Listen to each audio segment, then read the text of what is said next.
Taylor, it is a rivalry week here in the Commonwealth of Kentucky. The Wildcats and the Cardinals getting ready to do battle here in Louisville. The Governor's Cup at stake, the 37th edition of the Governor's Cup. And things got a little chippy before the game, several hours before the game. A couple of scuffles already in warm-ups. And welcome inside L&N Federal Credit Union Stadium alongside Super Bowl champion and Virginia Cavalier Rodney McLeod. I'm George Sedano. Victoria Arlen will join us in just a second. Rod, you've been part of these rivalry games. This one, as we saw, already got chippy. What is it like to be in a situation like this? It's a prideful game. It's rivalry week. Records don't matter. They're all irrelevant. And look, it comes down early in this football game on how these two football teams manage their emotions, settle in, and play their brand of football if they want to walk away with the Governor's Cup. All right, well, let's take a look at how Kentucky plans to do this. Cutter Boley, what makes him so special at quarterback? Cutter Boley, he's 6'5", 220. Look, he is a big quarterback, plays tall in the pocket, really good frame and size, steps into his throws, has good vision of the field as well, and delivers the football to a multitude of wide receivers. Coach Bush Hamden, offensive coordinator, he described him in 2 words, tough and composed. He's going to need to do that a lot today versus a stingy Cardinals defense if they want to win today. Yeah, you see the vision there. Youngster, former 4-star recruit, stayed home in Lexington. And there are his numbers his last 6 games. For more on the quarterback situation, let's check in with Victoria. With injuries on both sides, George, this game is going to be a test of depth, resilience, and being able to control the emotions that come with a rivalry game. But the big topic in Louisville all week has been in the quarterback department with their main guy, Miller Moss. He's been out with an injury, a foot injury, and questionable all week, but he is expected to start. Head coach Jeff Brom has mentioned that we could expect to see multiple quarterbacks possibly playing again, George. All right, Victoria, he did suffer that foot injury in a weightlifting accident, we were told, Rod. Deuce Adams, of course, could play as well, as Victoria mentioned, the backup quarterback. But what does Miller Moss bring to the table? Moss's presence and experience just like brings immediate juice and life to this football team, offense in particular, but then on the other side, the defense. Knowing that Miller Moss is capable of keeping drives alive is very important. And this is a defense that's very disruptive, led by their defensive line. They play aggressive, they play with urgency, their linebackers get downhill. And look, this is a defense that pursues turnovers. They do it from their art of disguise ability and their pressure alignments, and it should be a great game for them, and they'll try to look to confuse Cutter Boley a lot. A top 25 defense in FBS, Louisville, in yards per game. Louisville won the toss. They have deferred to the second half. They kick it off with Keller. This one bounces into the end zone as Kendrick Law lets it go past him. And Cutter Boley will come out here. Cutter Boley, as we referenced earlier, a 4-star recruit, stayed home in Lexington. His high school ball was played 15 minutes away from campus. It means a lot, certainly, to stay home, recruited by the likes of Michigan, but felt like he could do something special with his hometown squad. Yeah, hometown kid, tough, poised, really a likable guy in the locker room, and is the same guy every single day, which has allowed him to just transcend this offense and be a leader that they count on a lot. And Boley starts off in the gun. Seth McGowan to his right. A quick toss there to Kendrick Law, and Louisville covers him up pretty quickly. Tackle made by D'Angelo Hutchinson and Jabari Mack, so a short gain there of 4. Law will get involved in this game in a handful of ways, you know, whether he's in a slot, being Boley's primary outlet, lined up in the backfield. They like to create a lot of packages for him based on the game, so look for him to get involved a lot today. Law, good guy with the ball in his hands. He makes things happen out there. Hernandez in motion for the Wildcats. A quick toss out of the backfield to McGowan. McGowan tries to spin out of trouble, but stood up at the 30-yard line. Hutchinson there with the tackle, a 2-yard gain. 3rd down coming up. So third down upcoming here, 3rd and 5 for the Wildcats. And you see they're lined up quickly, George, because the Cardinals, they're a pressure team. They like to bring a lot at the quarterback and confuse them, so they're not giving them a chance to get ready to pressure. Here comes Boley, connects near the marker. They'll give him enough for the first down. It's J.J. Hester, who had a touchdown last week late in the game against Vandy, a 6-yard gain. That's Boley's strength. It's his quick release. If you play zone, he's going to find the soft spots a lot today. Boley going fast here. They give it to McGowan. McGowan stood up at the 39-yard line. JoJo Evans with the tackle. Gain of 4. McGowan, he's a tough runner, does a lot of work in between the tackles. He's just steady and sturdy. He doesn't have the long run ability, but he picks up 5, 10, 15. They add up over a course of a game. They will officially give him a 3-yard gain there. 2nd and 7. McGowan again. And Louisville snuffs that one out. TJ Capers first on the scene. About 1.5 yards. So it'll be 3rd down and still manageable for the Wildcats. This Cardinals defense, they need this defensive line to play big today versus this Kentucky offensive line in order to stop the run. But here we are, 3rd and 5, and you see the Cardinals are already getting into what looks like a punt formation, punt return formation. Everybody's hanging at the line of scrimmage very tight, and look for them to disperse as the play unfolds. Diamond formation at the bottom of the screen for the Wildcats. Boley drops back. Pressure surrounding him, throws it incomplete, intended for Rodriguez. Willie Rodriguez, the tight end, was behind him, so the Wildcats forced to punt. In order for the Cardinals to have a chance today, they have to muddy the picture for Boley. Those are areas where he struggled this year. Those final picture looks, he's thrown into coverage and it resulted into a lot of interceptions. Just a good well-executed play by the Cardinals defense. Laros to punt it. Colin Lacey lets this one bounce at the 19, and it goes out of bounds there. So Louisville will start their drive at about the 20-yard line. Miller Moss is coming out on the field. We mentioned earlier, dealing with a foot injury. But Miller Moss, he's had some ups and downs with this squad, but he's toughing it out today, Rod. He is, and they need him, his leadership ability, his experience. He's seen a lot of ball, and it comes into to help in games like these, especially where your offense, after last week, didn't have much success. They'll look to test the secondary of Kentucky, who's missing 6 guys from last week. Boykin starts in the backfield. Moss drops back with plenty of time. Fires over the middle. It's complete. Antonio Meeks stays on his feet and dives forward near midfield to the 48-yard line. Moss looking good right there, a 23-yard gain. This is well done by the offensive line, giving Miller Moss a clear picture to find that window on the 2nd level. And a nice start for Miller Moss. A first down for Louisville. DJ Waller is down for Kentucky, who came into this game a little dinged up to begin with. Waller on his feet, the junior from Youngstown, Ohio, a transfer from Michigan.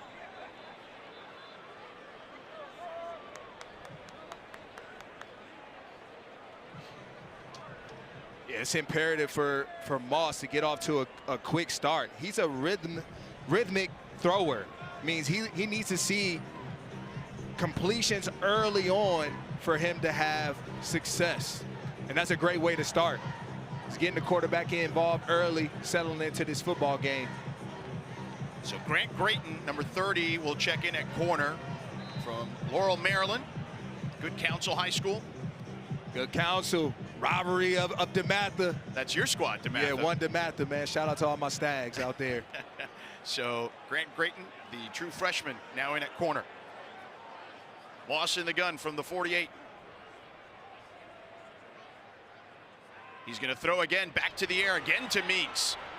Meeks wrapped up, though, just past midfield by Grant Grayton, the true freshman getting tested early. A 5-yard gain, though, for the Cardinals. Yeah, Grayton is going to be tested a lot because the better players of Louisville live on the outside part of the field. Without guys like Isaac Brown, Kewan Brown, and Watson, they're going to look to pass the ball a lot today. Play action, pump fake for Moss. Pocket collapsing. Moss spinning out of trouble for the moment. Ball is on the ground. Running on the field is a fumble recovered by the offense. 3rd down. So Louisville able to pounce on it. Forced fumble there by Lorenzo Cowan. And Moss just needs to have better time and had to get rid of the football. But this is has a lot to do probably with that foot. This is inability to be able to escape the lineman and pressure of Kentucky. And Trevante Sylvester, the left tackle, able to pounce on that one. It's 3rd down and 11 now for the Cardinals.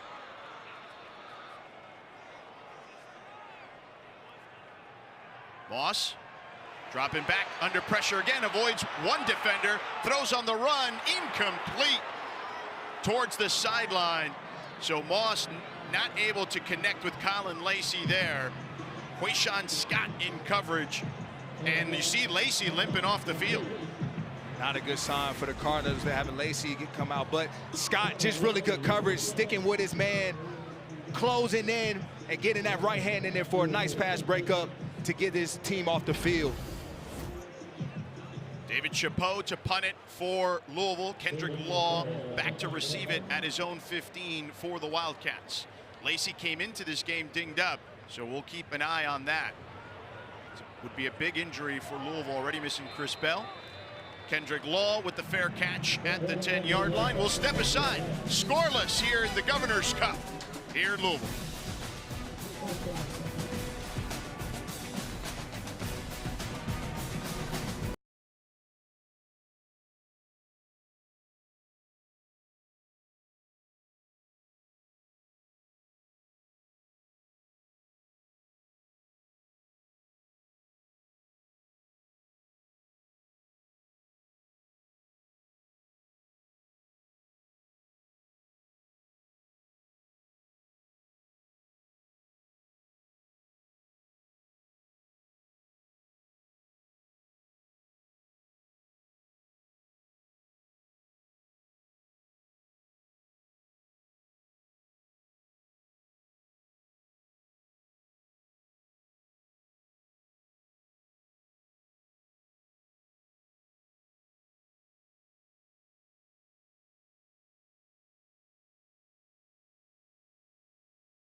We're scoreless here in Louisville between the Wildcats and the Cardinals early here in the first quarter. Fans fired up. Mark Stoops, 13th season, 72-79 record, 5-5 against his rival here in state in the Commonwealth. Had made 8 straight bowl appearances prior to last season. He's had a successful run here in Kentucky. Dowdell with a big run up the middle. He gets some good yardage there. JoJo Evans with the tackle. Here's a season summary for Kentucky. Started off 2-1, then they lost 4 games, have won 3 out of 4 here heading into this one. Lost last week against Vandy. They just really found their stride over the course of this past month. A lot has to do with the play of Cutter Boley. 6-yard run for Dowdell earlier. Boley under center. Hands it off on the jet sweep to Law. Law trying to turn the corner. He does, and picks up the first down. Knocked down past the 30-yard line. Caleb Perry with the tackle. You're this Cardinals defense. You have to know where Law is aligned every single play. He's a guy that you circle because they do a lot with him. Picked up 15 on that one. Boley in the gun. Pump fakes. Now he's going to run towards his left. He's got room to run there. Slides down at the 35-yard line. Yeah, Boley's not the most athletic player, but he's used his legs a number of times this year to pick up some positive yardage when his teams needed it. Gained 4 on that play. Seen some substitutions here now for Louisville's defense. Kentucky seeming to go with some tempo. It was effective for SMU last week versus the Cardinals defense. Dowdell again to the 38-yard line. 3-yard gain. It'll be 3rd and 3 upcoming. And 3rd and 3, this is where Kentucky's offense, they like to bring in jet motions to get their receivers leverage versus the Cardinals defenders a lot, especially if they choose to play man-to-man. So look for some movement here from the team. We already saw Kendrick Law earlier with some of that movement. Took the jet sweep for 15 yards.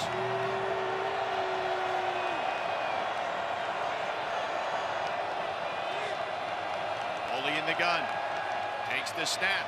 Fires over the middle. It's complete for a first down. As he gets to the 45-yard line, Boley fires it in there to Cameron Miller, the true freshman. It's a nice concept here. We call this a spot concept. You have a guy in the flat, a second receiver doing a hitch, and then the last guy is running a 7 or a corner route, and it's perfect versus zone. You allow the defenders, or the offense, to high-low the wide receiver, the defenders, if they play zone. Only the 12th catch of the year for young Cameron Miller. Boley takes the snap, pump fake, pressure in his face, throws one up. Out of bounds, though, as he takes a hit there by Cleve Lubin. Let's take a look at Rod's nods for Louisville. Yeah, Louisville's defense, the defensive line has to control the line of scrimmage. They have to be stout up front versus this SEC offensive line, and then they have to play tighter coverage on earlier downs to get Kentucky behind the sticks. If you stay and play zone, Cutter Boley will hurt you. Boley in the gun here on 2nd and 10. 2 receivers to the bottom of the screen. Boley, play fake with time. Lets one rip down the sideline. Dangerous pass. And it's knocked away. JoJo Evans there in coverage, intended for DJ Miller. It'll be 3rd and long upcoming, 3rd and 10 for the Wildcats. Good job by JoJo Evans in getting off the hash, reading the odds of Cutter Boley, and then going to get it. You see him in his back pedal. Just really good tempo and a good break. Believing what he sees. And 3rd and 10, this works in the favor of the Cardinals defense.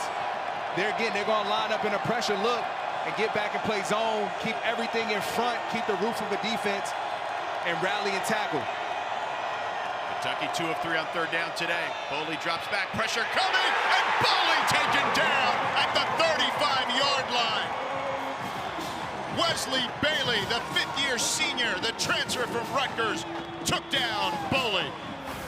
Wes Bailey, he's a power rusher, and they like to line him up in the inside part of the defense on 3rd downs, and there was just a nice stunt done up front, and he was the beneficiary of it, wrapping around nice and tight and finding Boley in the backfield. Cleve Lubin was coming around that corner, and then Bailey took care of business. Colin Lacey back out there, was limping. And many flags now fly here, several on the field. Kicking team number 81, 5-yard penalty, remains 4th down. Willie Rodriguez, the sophomore tight end, had a good game last week against Vanderbilt, 6 catches for 78 yards, but the infraction there. And they're going to depend on him in the passing game. But they need him to block here and not jump. But listen, that Louisville front is a ferocious front. We documented how good they are defensively, and they are crowding the line of scrimmage. Laros to punt, and they block it! Louisville blocks it. Recovered. Down the sideline and pushed out of bounds.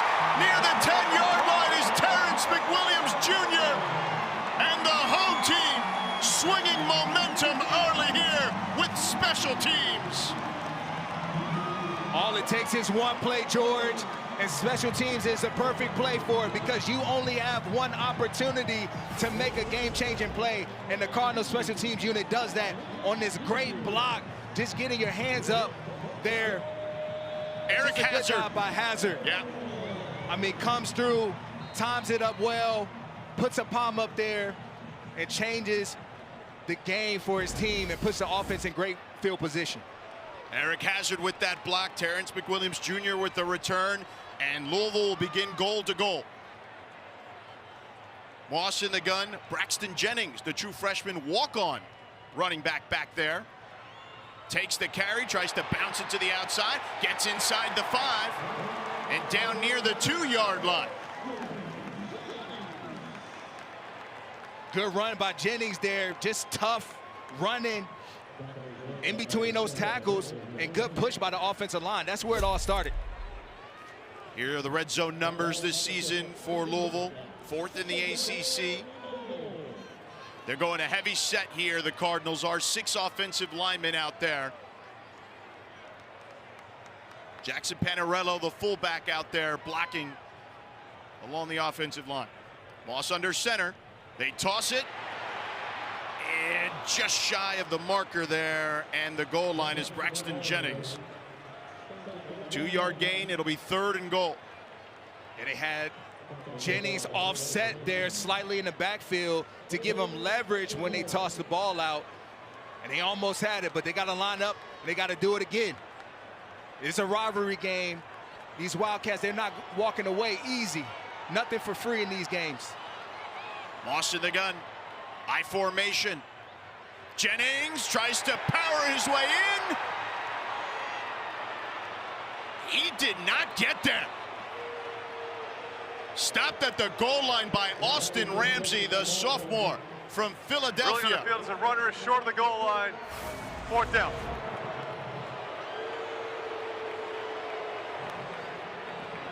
Can't tell there with that sea of humanity. Yeah. Ooh, I don't know. I don't know where the ball is, though. Yeah, it was Ramsey that came behind. 4th and goal, they're going to go for it.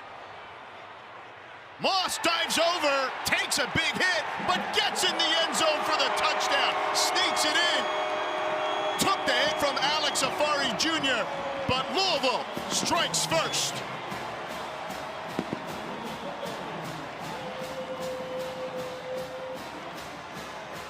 This was all created by the momentum shift of the special teams unit. We talked to head coach Jeff Brom. He talked about the importance of special teams. All 3 phases of the game matter, and this was one that they were looking to have an edge in, not only in the return game with Colin Lacey, but a punt block that now set them up for a touchdown by Miller Moss. And that was only the 10th 4th down attempt this season for Louisville, fewest in the nation by a decent amount. But they score nonetheless. The block punt there by Hazard. And then McWilliams ran it to the 10. They eventually get the touchdown with Miller Moss. They lead 7-0, the Cardinals on top.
watching the ACC on ESPN.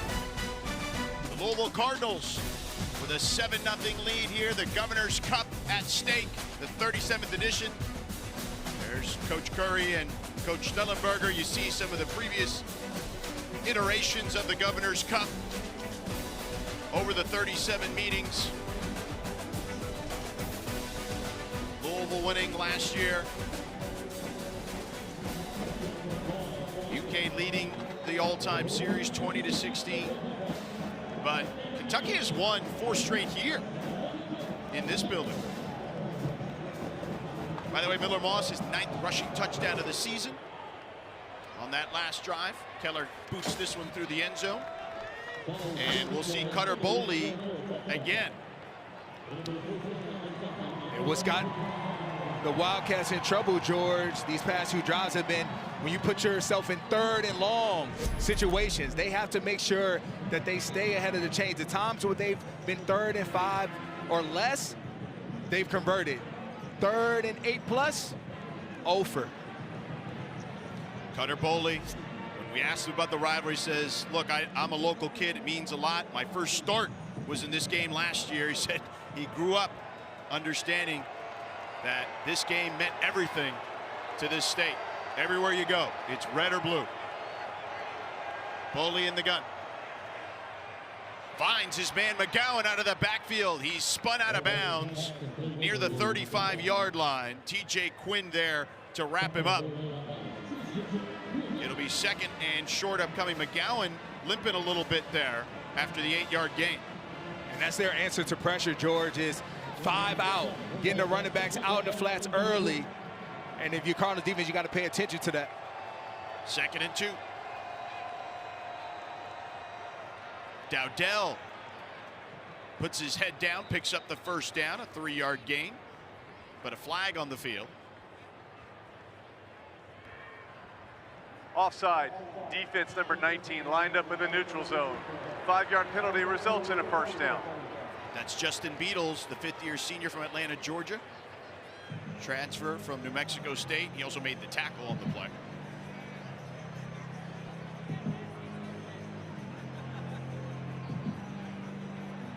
When you look at this Kentucky offense, it's been a work in progress, certainly. They have struggled on the road, only scoring 13.5 points per game. Play action for Boley. Over the middle, complete to Rodriguez, his tight end, near midfield. Gets into Louisville territory and a first down to the 47-yard line. A nice play fake by the Wildcats, and then finding their big target, Rodriguez, over the middle, right behind the linebackers. Boley drops back again with time. Dumps it off to Dowdell, breaks 1 tackle, and gets inside the 40 to the 38-yard line. It'll be 2nd down upcoming after the 9-yard gain. They're going fast. Kentucky now moving with some tempo. Dowdell, a big back, 227 pounds in the pistol formation. Dowdell straight ahead, picks up the first down as he gets inside the 35 to the 33-yard line. 5-yard gain. Dowdell, his last 3 games. It's really good contact balance, and he's one of the bigger running backs between the two of them. He's a load to work with. Louisville showing blitz. Here they come. Boley in trouble, throws one up for grabs. Nobody in the area, though. TJ Quinn with the pressure right up the middle. And there's the flag. Early on the field, the ball was not tipped by the defense. Intentional grounding offense. The ball be placed the spot of the foul with the loss of down. 2nd down. Yep, TJ Quinn with the pressure. And JoJo Evans there. They thought Evans may have gotten a finger on it, but that was not the case. I thought so as well. That's what it looked like to me on the pressure. He got his hand right there in the position of the ball, but nonetheless, they called a flag. And this is what Vanderbilt showed on tape last week versus Cutter Boley. They did a lot of cover 0 pressure, a lot of crowd in the line of scrimmage, and it frustrated Boley a lot last week and the offensive line. So the Cardinals taking a page out of their playbook. As you see there, did not get a hand on it. Just an errant pass. Two tight ends out there for Kentucky to help with the pass rush. Boley, a quick toss to Law. Law gets to the outside and out of bounds, just past the original line of scrimmage, actually just short of the original line of scrimmage. So it'll be 3rd and 11. Yeah, good play call just to get some yardage back, get in the hands of Law, who's a good runner in space, set up a 3rd and 11. And here, you don't want to necessarily, you don't have to get all of it. Just get half and set yourself up for a field goal if you're bowling on the roll here. Jason Patterson in at tailback for the first time, the sophomore. Law in motion. Boley drops back, throws too high for his intended target. Hardly Gilmore the 4th, the sophomore from Belle Glade, Florida, transfer from Nebraska. 4th down. Boley's going to be frustrated with himself because he had Ferrier wide open, running a shallow cross right in front of him. He opts to throw it into a crowd and see a Cardinals. Jacob Coway to attempt the field goal here of 52 yards. His long for the season is 51. He's 13 of 16 on the season. 1 of 3 from 50 plus. High snap. The kick is up, and it is well short. No good. Wide right and well short. The Cardinals holding on to a 7-0 lead here in the Governor's Cup.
All right, take a look at this last 3rd down here. You have Ferrier at the top. He's going to run a shallow cross. And as he does that, freeze it. He's wide open, and Boley totally misses him, and it would have set them up for a closer field goal. Yep, and they missed one from 52 yards, which would have been a long for their quarterback. Miller Moss, he goes long down the field, and high-pointing the catch there is Dakari Collins. No! They're going to say he's down. They're going to say he's down. All right, so he does high-point it and Really on the haul field, it in. completed pass for a first down. So again, running cover 3 in the back end, crosses the safety's face, Ty Bryant, and he just goes up, climbs the ladder, and comes down with a great catch by Collins. So first down already in Wildcats territory. Moss slinging it around the field despite the foot injury. Boykins in the backfield with it. Play action, Moss pressure in his face, checks it down. Boykins on the run there, and taken down inside the 20. It's Jaleel Skinner, the tight end. 17-yard gain and a first down. It's the strength of this Cardinals offense. If they're able to generate explosives, they're dangerous for defense. And they're on the first play after a missed field goal, a huge chunk play to set them up, and a back-to-back chunk plays, to be honest. Jeff Brom in his bag right now with this offensive group. Moss on the run, has a man. It's caught there. It's Collins again inside the 5. Dakari Collins, his 13th catch of the season, a flag on the play. Ineligible receiver downfield, offense number 60. 5-yard penalty from the previous spot. Repeat first down. That's Rasheed Miller, the right tackle.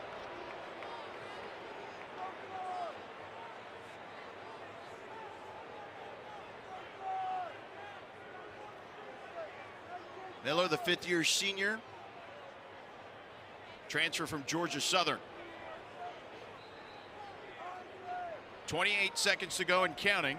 1st and 15 for the Cardinals. Moss under center. Offset I in the backfield. They fake it to Boykins, fake it to Lacey. Moss throws it to the ground. Lacey was hoping to get it on a wide receiver screen, but Moss off target there. 2nd and 15, 8 seconds to go in the quarter. They try to set up a screen and go. Grab the attention of the defense to Lacey and then hit the verticals. But a good job by the Kentucky defense staying at home.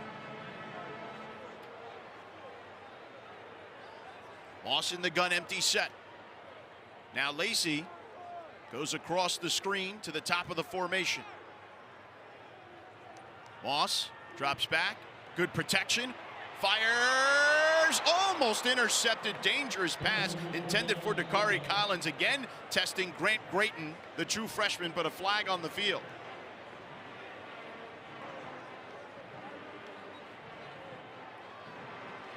And that one against Louisville as well. Ineligible player downfield, offense number 85. The tight end was covered and it was ineligible to go downfield on a forward pass. The penalty is declined. Result of the play is a 3rd down. Nate Kariski, the redshirt junior.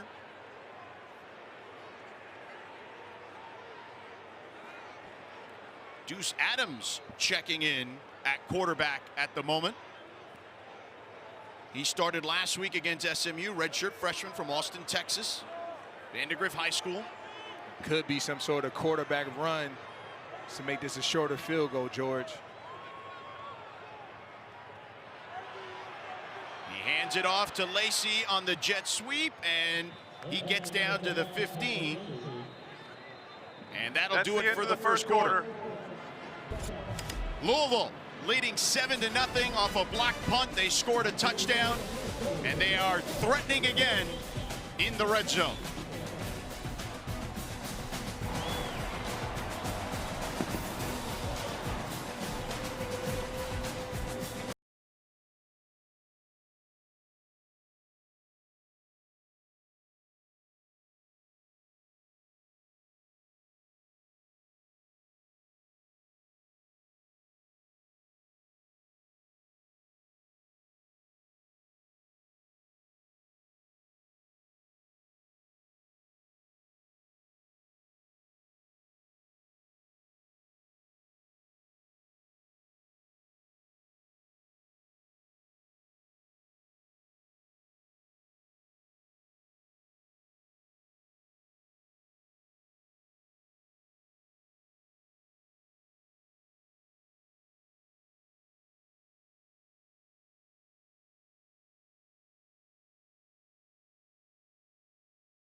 Welcome back to Louisville. The Cardinals with the 7-0 lead against Kentucky. And speaking of Kentucky, Coach Stoops, from what you saw in the first, how do you plan to handle the pressure that Louisville is presenting? Yeah, we got to get rid of the football on one of the tips there. Didn't do a good job of picking up the A-gap blitzer with our running back. He missed him. And then they got another pressure with a three-man twist. We just got to do a better job of passing it off. And not getting in predictable pass. 3rd and long is going to be tough. Thank you, Coach. Okay, thank you. All right, Victoria Cooper-Ranvier with the field goal. 34-yarder is good. So Louisville capitalizing the early 10-0 lead. Rod, what did you make of what Coach Stoops had to say? Everything he's saying is accurate. And I think on the defensive side of things, what they need to do is eliminate the Cardinals' ability to get chunk plays and explosives. The reason why they've been so stingy on defense and had a lot of success over the course of this past month has a lot to do with their ability to not allow those sort of plays to take place. Keep things in front of them, allow teams to drive down the field. You know, I talked about it, Roz, not long drives is their recipe and where they want the Cardinals to live. Yeah, those explosives in the passing game have hurt them all season long. They're giving up nearly 13 yards a catch, second worst in the SEC. Hey, rivalry weekend continues on ACC Network. Coming up next, 3:30 Eastern, Duke hosting Wake Forest. And then, of course, staying on Tobacco Road, North Carolina at NC State at 7:30 Eastern. Both games also available on the all-new ESPN app. Bill Belichick versus Dave Dorn in the nightcap. You got Manny Diaz versus Jake Dickert. All Carolina after us. Keller with the boot here as the Cardinals leading 10-0. Returned there by Law. Right up the middle. Finds a seam. Flags on the field and taken down past the 35-yard line by Nick Keller, the kicker. But we'll see what the laundry's about. There's 2 flags on the field. During the return, holding return team number 53. The penalties half the distance from the spot of the foul. First down, Kentucky. That's Abaselm.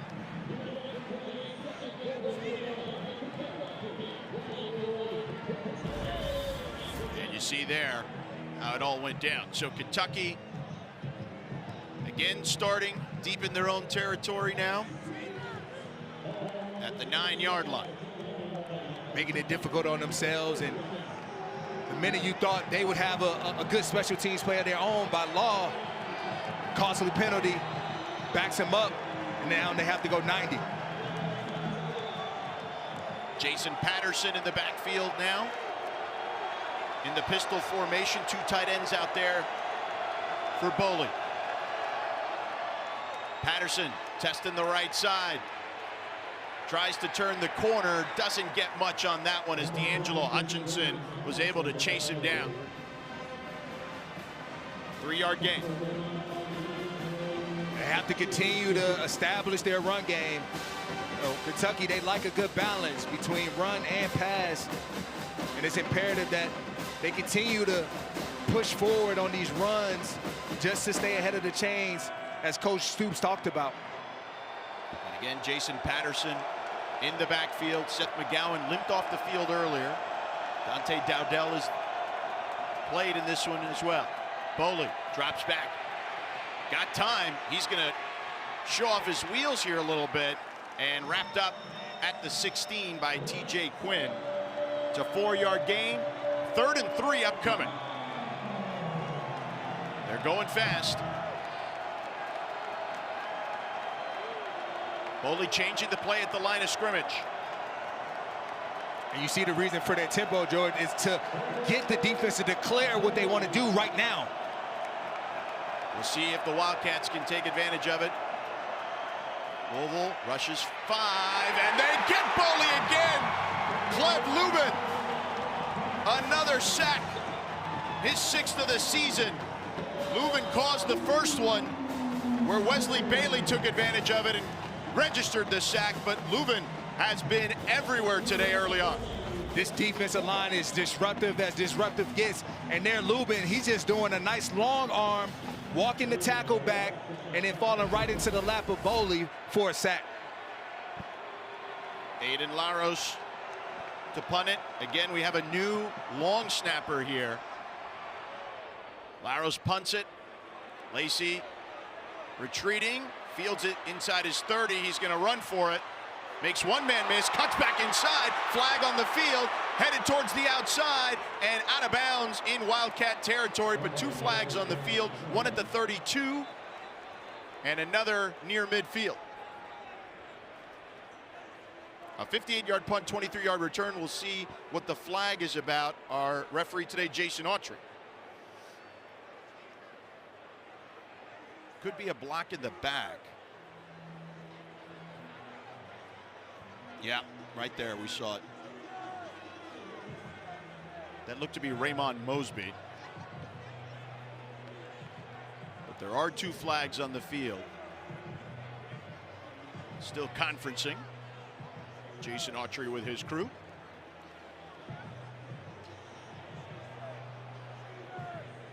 And the officials explaining to Mark Stoops.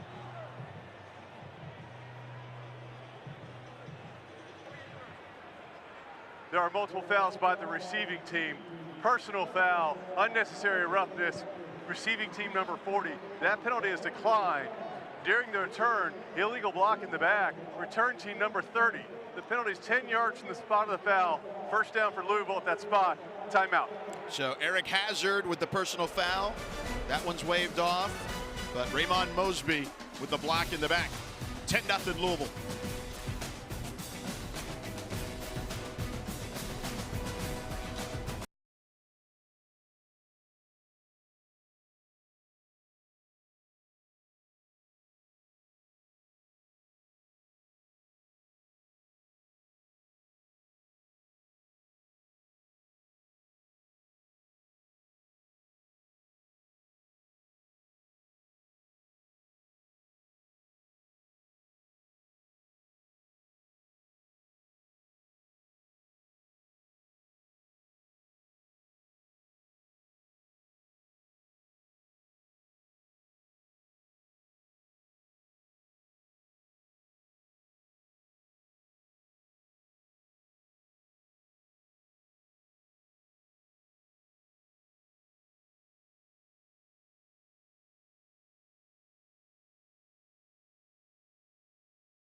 The 3rd annual ACC-SEC Men's Basketball Challenge begins this coming Tuesday.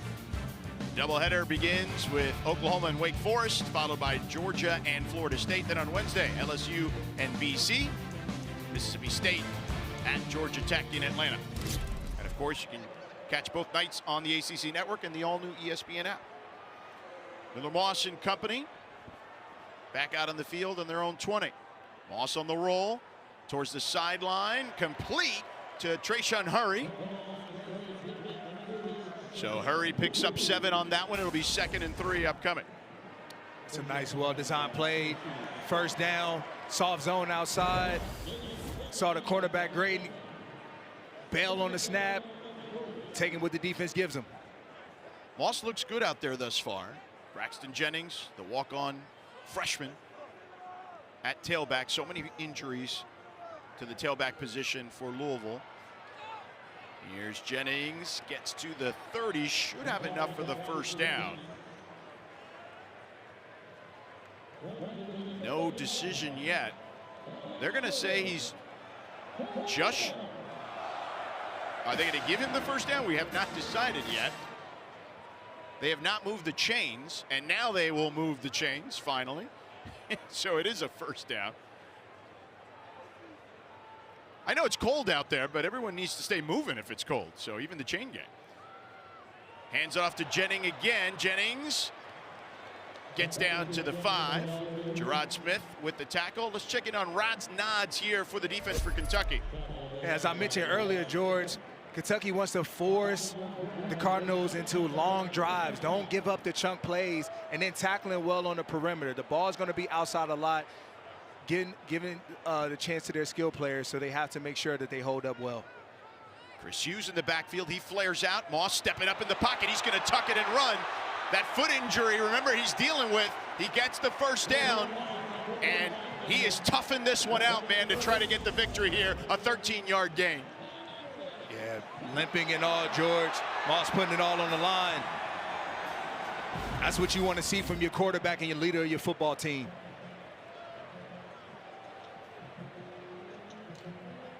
Moss and company on the move here near midfield. Have the defense off balance right now. They've opened up the pass game, and the run has come alive a few times in this drive. Moss towards the sideline to Hurry. And Hurry wrapped up inside the 45 down to the 43-yard line. Gain of 9 on the play, 2nd and 1 upcoming. Let's check in with Victoria with an injury update for Kentucky. On the defense side for Kentucky, we had DJ Waller. He went down earlier in the first. He slowly walked into the tent with the help of 2 trainers. He had a hamstring injury that he was battling prior to this, and he has now been listed as questionable because that hamstring on the left has been acting up. All right, Victoria, thank you so much. You're also missing David Gusta, their nose tackle at the moment. And this time, Braxton Jennings taken down, immediately met in the backfield by Gerard Smith, a 2-yard loss on the play. It'll be 3rd and 3 upcoming. That's a big play for this defense. They need to create more havoc up front, get more penetration in the backfield, and typically they like to do it with a lot of defensive line movement. So a good play by Smith at creating this 3rd and 3 situation. They got to tighten up right here in the back end. Gray's been a guy that's given up a few passes on the outside playing soft coverage. This is a moment where you got to tighten down to get a body on a body. Louisville has Deuce Adams in at quarterback. You'd mentioned Rod. He can move, and here he is on the run. Louisville 0 for 3 on 3rd down. Make it 0 for 4 thus far today. Nobody fooled by Deuce Adams being in there at quarterback. And good play recognition by the defense here. 13 checks in, knowing it's going to be some sort of quarterback run, and it was a quarterback power, and they were ready for it, George. Yep, Alex Afari Jr. and Gerard Smith again. We've called his name 3 times on this drive alone. It's 4th down here. Louisville's offense staying on the field. They need 1 yard. Again, they've only gone for it 10 times the entire season. They're 5 of 10 converting on 4th down this season. Offset eye, Moss back in there. He throws it wide open to Stewart, the tight end, and he gets in the end zone for a touchdown. Jacob Stewart, the 5th-year senior.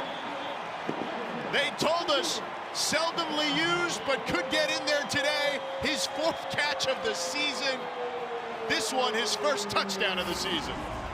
Yeah, I was going to say it, George. This is the area where they like to use that play fake, and it works to perfection. And you see Moss showing the action of the run, and then Stewart wide open in the back end. The entire Kentucky defense laying out for the run game, and they forgot about Set Stewart. the play clock to 25 seconds. It'll start on the ready for play. You got to feel good for a guy on senior day like that, Jacob Stewart, getting that touchdown. Those are the hardest normally to catch when you're wide open and the ball is taking forever to get to you.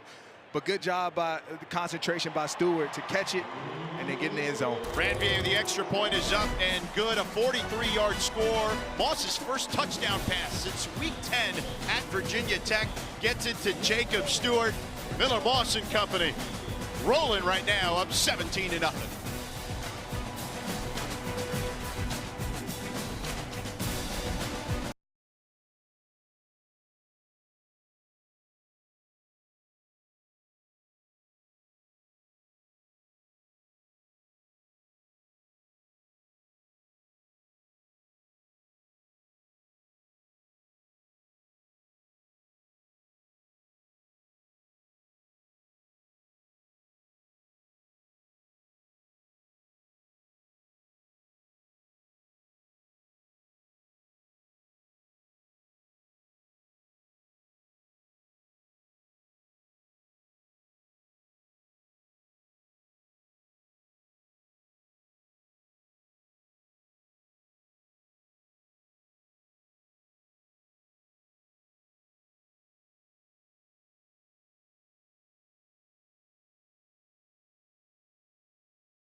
Welcome back here to Louisville. They lead 17-0. And a big strike, a 43-yard touchdown connection, Rod. Yeah, the linebacker Watson has Jacob Stewart in coverage, and you see just not keeping his eyes on his luggage, and instead Stewart ends up wide open. Just eyes in the backfield and not on your coverage is a recipe for disaster every single time.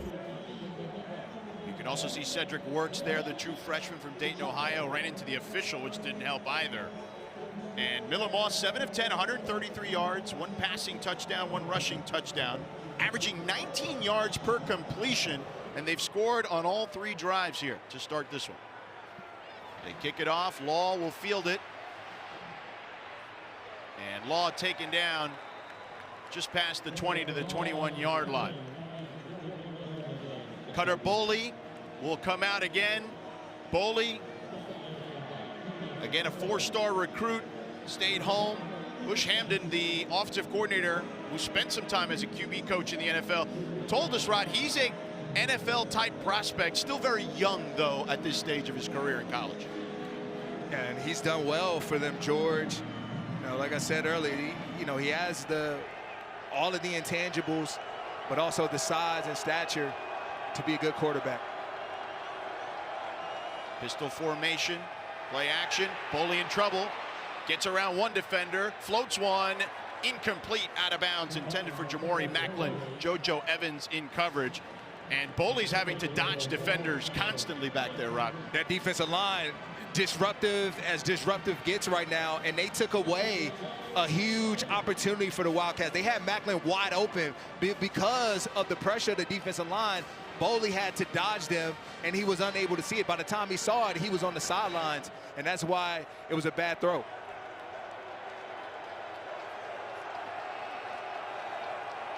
Pistol formation again on 2nd and 10 for the Wildcats.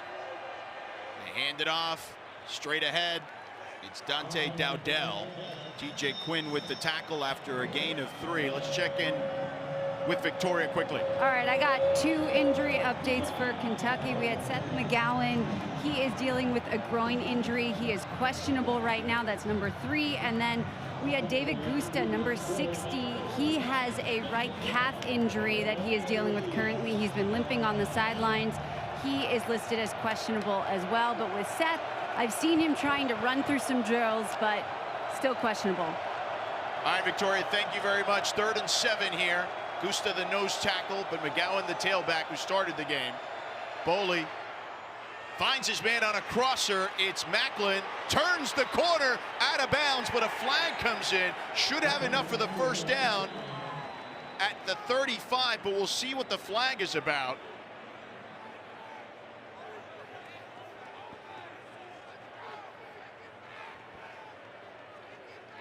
During the run, holding, offense, 10-yard penalty from the spot of the foul. Repeat, 3rd down. Wow, and that one is a crusher for the Wildcats. Costly penalty by one of your best players in Law. And again, I know he's trying hard. He sees his receiver get the ball in space, and he knows how much this first down means to him. But there you see Law just has his arms on the outside pad of Mac up on the shoulder pads, and that's going to be a flag, you know, every single time. And now they're forced into 3rd and long again, where this defensive line has really hurt them. And where Coach Stoops told Victoria they don't want to live. Boley, pressure coming. He had no chance on that one. Taken down inside his 10. A.J. Green coming hot off the corner. The 4th sack of the game for the Cardinals.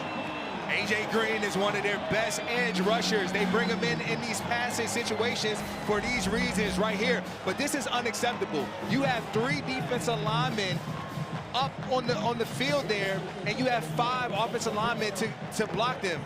And nobody blocks A.J. Green. I don't understand it. Everything starts with understanding your assignment. And right there, A.J. Green clearly was the assignment of the offensive tackle. Laros punts this one. They got one earlier on a block, and this one taking a Kentucky bounce. Lacey will field it at his 31. Breaking tackles, sprinting down the sideline and pushed out of bounds near midfield. A 54-yard punt, a 15-yard return. Quaysheed Scott pushed him out. Good starting territory for the Cardinals coming up.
Coming up tonight, after the final whistle sounds in Raleigh, the ACC Huddle Final Score crew will be live with a recap of all this weekend's action. That's coming up tonight after North Carolina NC State on ACC Network and the all-new ESPN app. Louisville in control here at home in the Governor's Cup. Miller Moss dealing with a foot injury, didn't play last week against SMU. Off to a good start here with the Cardinals. Play action. Moss, pressure in his face, throws, almost intercepted. Davron Rayner had it in his hands, but could not haul it in. You could see him in disbelief. Moss dodges a bullet there. Rayner's one of the better athletes that they have at this second level, and he does a perfect job at just reading the eyes of Miller Moss, getting right into the window. Just had to secure the bag. And I know that's going to haunt him later on in this football game. 2nd and 10 for Moss and company. They give it to Boykins on the left side. Big hole, dives forward, past the marker. Ty Bryant eventually tripped him up. An 11-yard gain and a first down. Really good run by Boykins. And today, the run game is more just keeping the defense honest. You know, they don't have their home run hitters, but both Jennings and Boykins today have generated some good runs. No Isaac Brown, no Keywan Brown, no Duke Watson. They're 3 top rushers. So Braxton Jennings, a true freshman, and Sean Boykins running it today.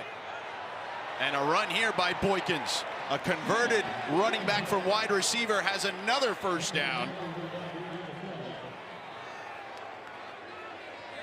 Cam Dooley with a big hit. We'll see what the flag is about. Personal foul, targeting, defense number 18. The previous players under video review. And that is Dooley, the sophomore from Alabama.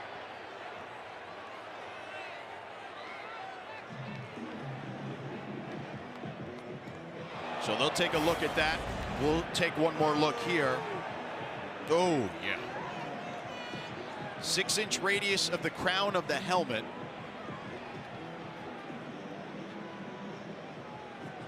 Does make helmet-to-helmet contact, but the 6-inch radius around the crown of the helmet is the definition of targeting.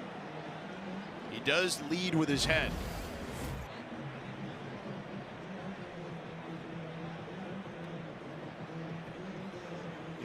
They were dealing with already one player in the secondary, Dylan Williams, who was out last week, or out this week rather, due to a targeting last week.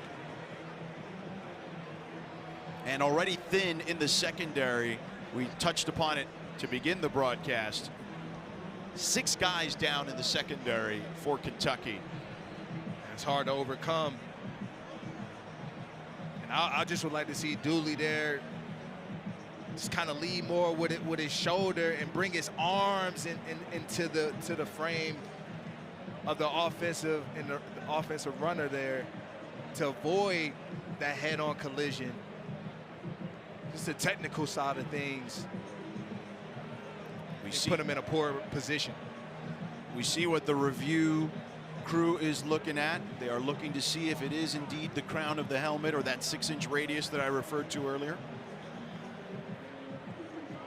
It was called targeting on the field. Again, they need indisputable evidence to the contrary to overturn. If not, it will be upheld.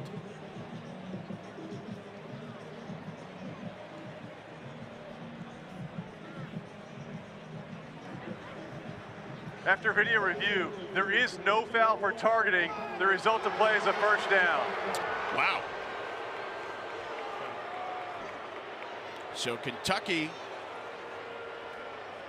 dodges one there, and they're saying that it was not the 6-inch radius at the crown of the helmet, that it was the side of the helmet. I don't know, that looks close to me, man. It is close. You know, I mean, and especially because of the position of Boykins too, the vulnerability of him as a runner. But again, like I talked about, you know, you just want to see Dooley there just finish with his arms, putting his shoulder more on the runner than the helmet, because at the end of the day, those sort of plays are going to come back and you want to make sure that you are technically sound. Either way, Boykins picked up the first down, as I mentioned. There he is deep in the backfield. Moss under center. Lacey in motion. They give it to Lacey on the jet sweep on the left side. And Lacey, he picks up 9 yards on that one. Colin Lacey, kind of a do-it-all receiver. They give him the ball on jet sweep, sometimes out of the backfield. And he's certainly one of the more productive receivers. And without Chris Bell today, as we mentioned earlier, he is someone that they're going to target a lot. Lacey's a dynamic football player. Leaders in the all-purpose category. 5 different players for Louisville have rushed the ball. 14 carries for 64 yards at the moment. 2nd and 1. High snap. Boykins busted out on the left side, but 2 flags trailing the play. He'll have the first down, but we'll see what the infractions are.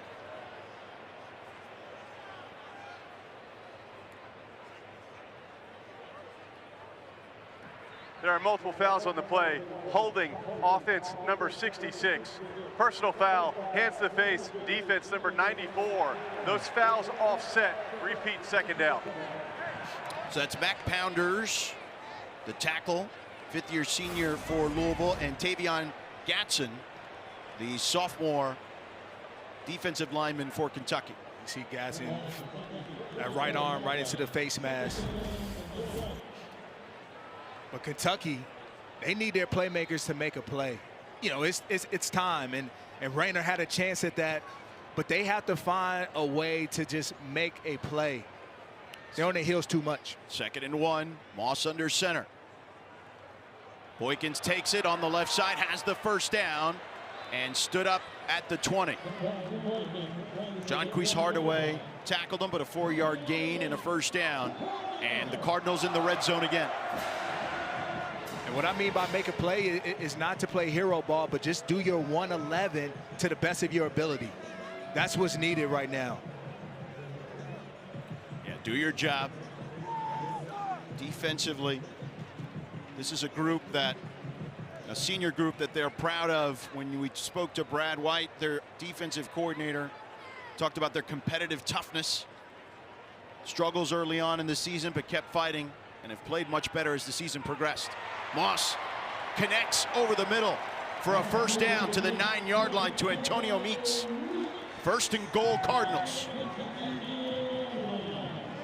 This offense is just in full control right now. Just a nice combination of play designs. You know, you get a run-off tackle, then you come back, you get an RPO slant. This well execution right now by this offense. A lot has to do with Miller Moss's play. Pistol formation. Boykins in the backfield. Boykins takes the handoff. Boykins with a seam inside the 5. Ty Bryant saved what could have been a touchdown there, a 5-yard gain. It'll be 2nd and goal coming up as we approach the 2-minute timeout. Down to the 3-yard line. They're finding some life with Boykins, and you see him there saying, keep it rolling. Feed me, man. That's what he wants. The redshirt freshman converted from receiver to running back, getting his opportunity with all the injuries that we mentioned at running back. Boykins 4 carries, 31 yards, all on this drive. 2-minute timeout of the 2-minute timeout. Louisville up 17 and looking to tack on some more.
Introducing Verts.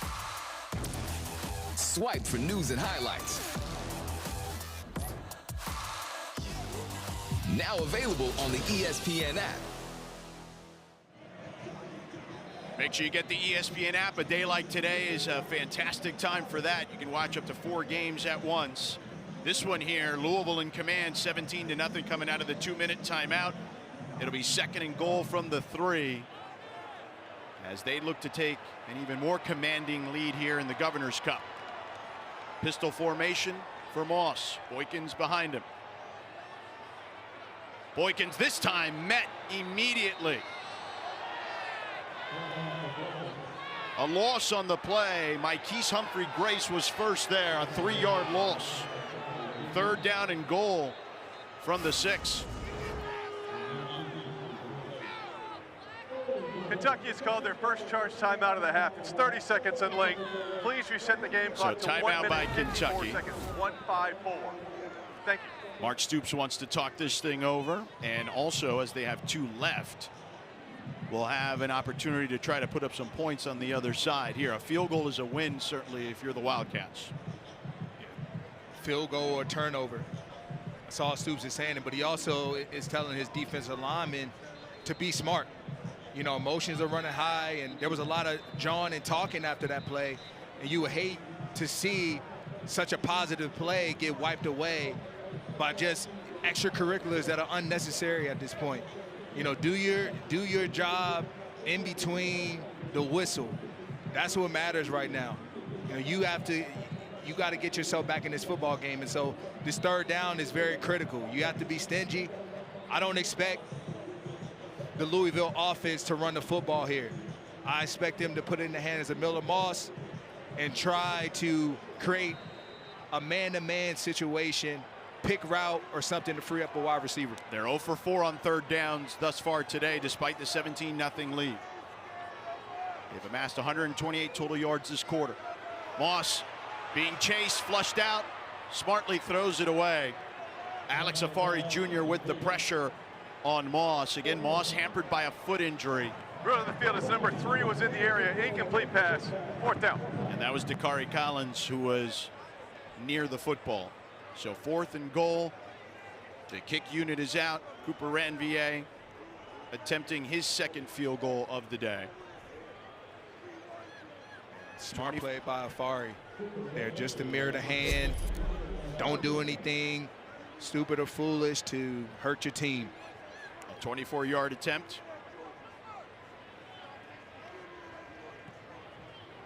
Kick is up and good. The 21st field goal of the season for Ranvier. And that one in the record books for Louisville. 21 field goals. Ties him for the most in a season for the Cardinals. The 24-yard attempt is good. Let's take a look at Miller Moss thus far today. Rod coming into this one, as I mentioned, dealing with that foot injury, but looking pretty good today. And it all started with the first play of the game.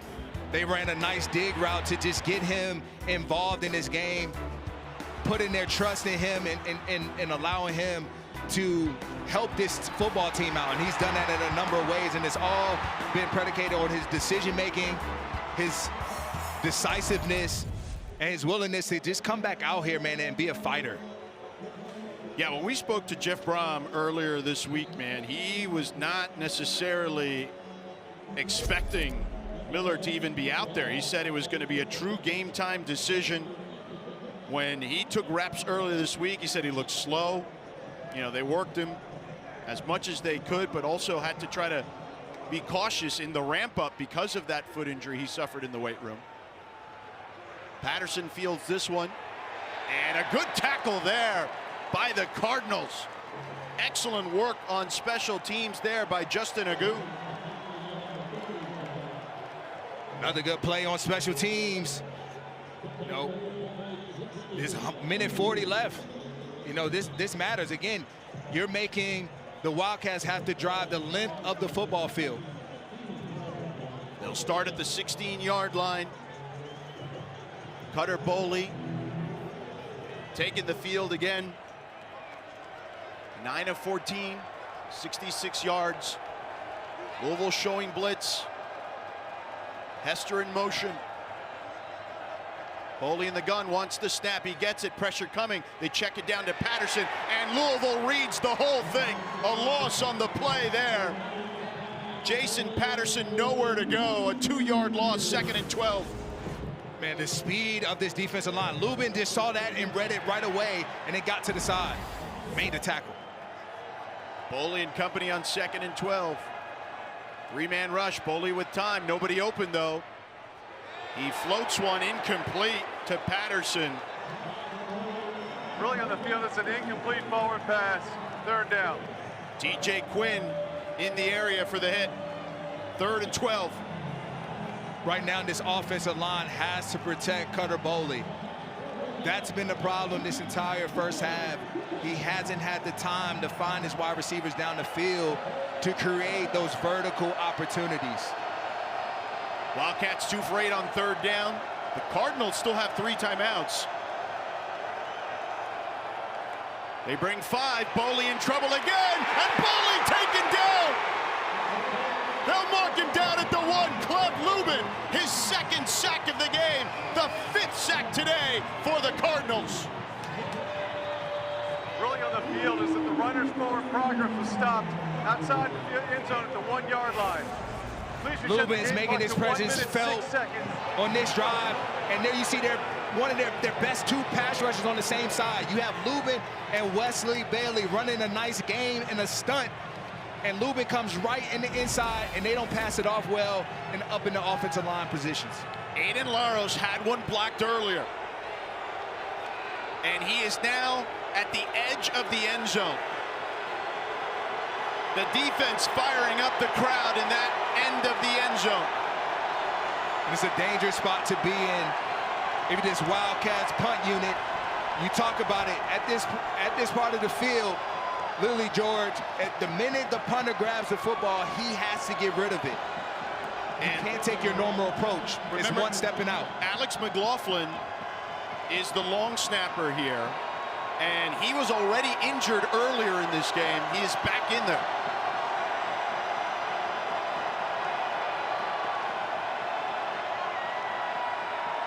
Here comes Louisville, and Laros gets it off.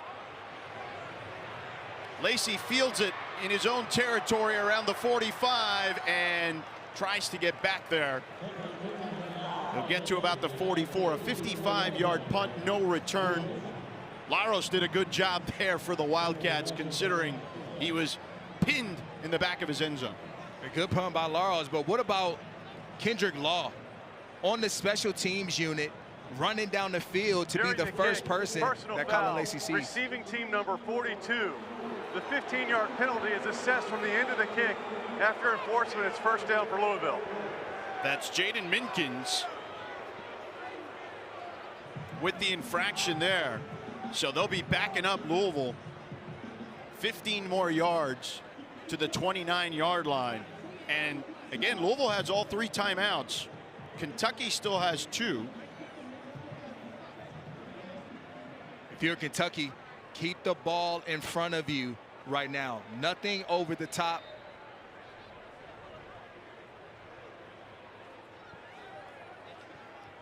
Moss is in the gun. 3 receivers to the bottom of the screen. They hand it off to Jennings. Jennings with a hole and a burst here. Staying on his feet, breaking tackles, getting into Wildcat territory to the 49. A 1st down for the walk-on, Braxton Jennings.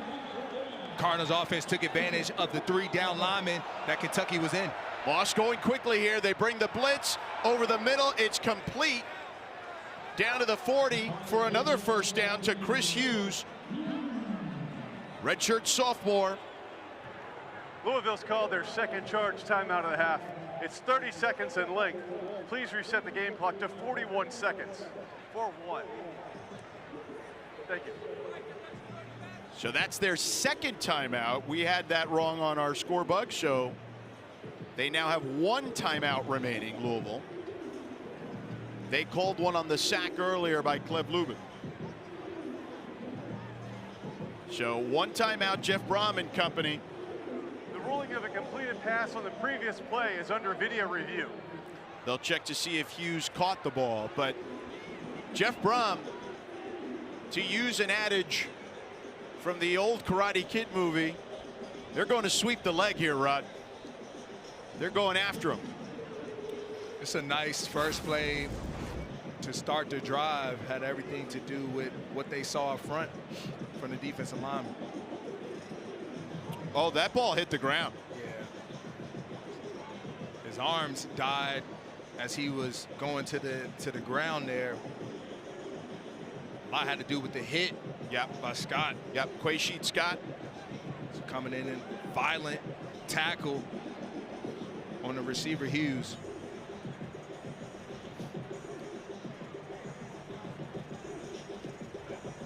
The Cardinals today just taking what the defense gives them, and they've executed well. You know, like I said, the first play of this drive was a run play.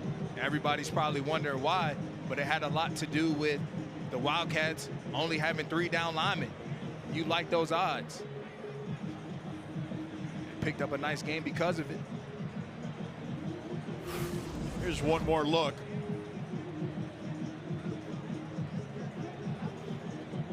I mean, he's trapped the ball with his arm, but the ball is on the ground.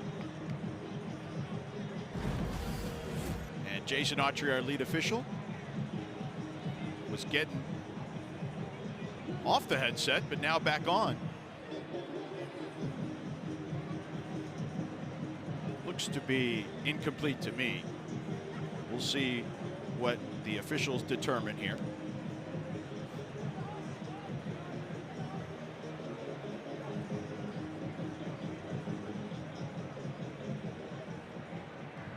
After video review, the ruling is an incomplete pass. The ball will be sent down to the 49-yard line. Louisville has not charged a timeout. Second down. So there you have it. So back to the 49-yard line. Still within striking distance, 41 seconds to go. Yeah, plenty of time to walk away here with some sort of points, whether field goal or touchdown.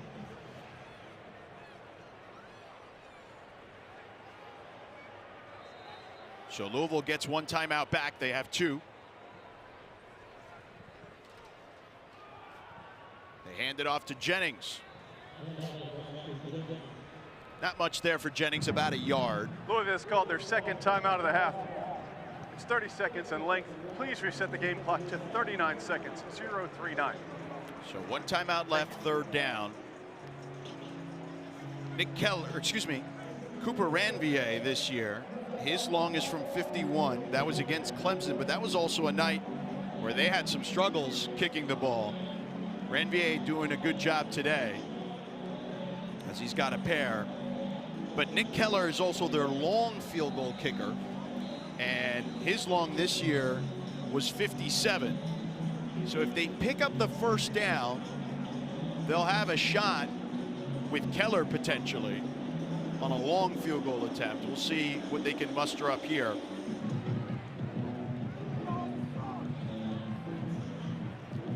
And if you're Kentucky, you have to play just a little tighter right now. Challenge these receivers. We see out there you have 3 receivers and a tight end for Louisville. Moss, good protection, throws it complete to Trayshawn Hurry. He's got the first down as he's inside the 35, down to the 31-yard line. They're going to try to spike this thing to stop the clock, and they do. 31 seconds left. They have 1 timeout. It'll be 2nd down and 10 upcoming for Louisville. They're already in field goal range for either kicker. And Hardaway, they were playing 2-man, which means he had safety help over the top. And as a cornerback, you're supposed to deny all inside breaking and low routes, and he allowed Hurry to get inside of. Trayshawn Hurry, the transfer from San Jose State. And Louisville converted its first third down of the day. Moss avoiding tacklers. Now he's going to tuck it and run. Moss dives forward. Enough for the first down. Will they give it to him? He's close.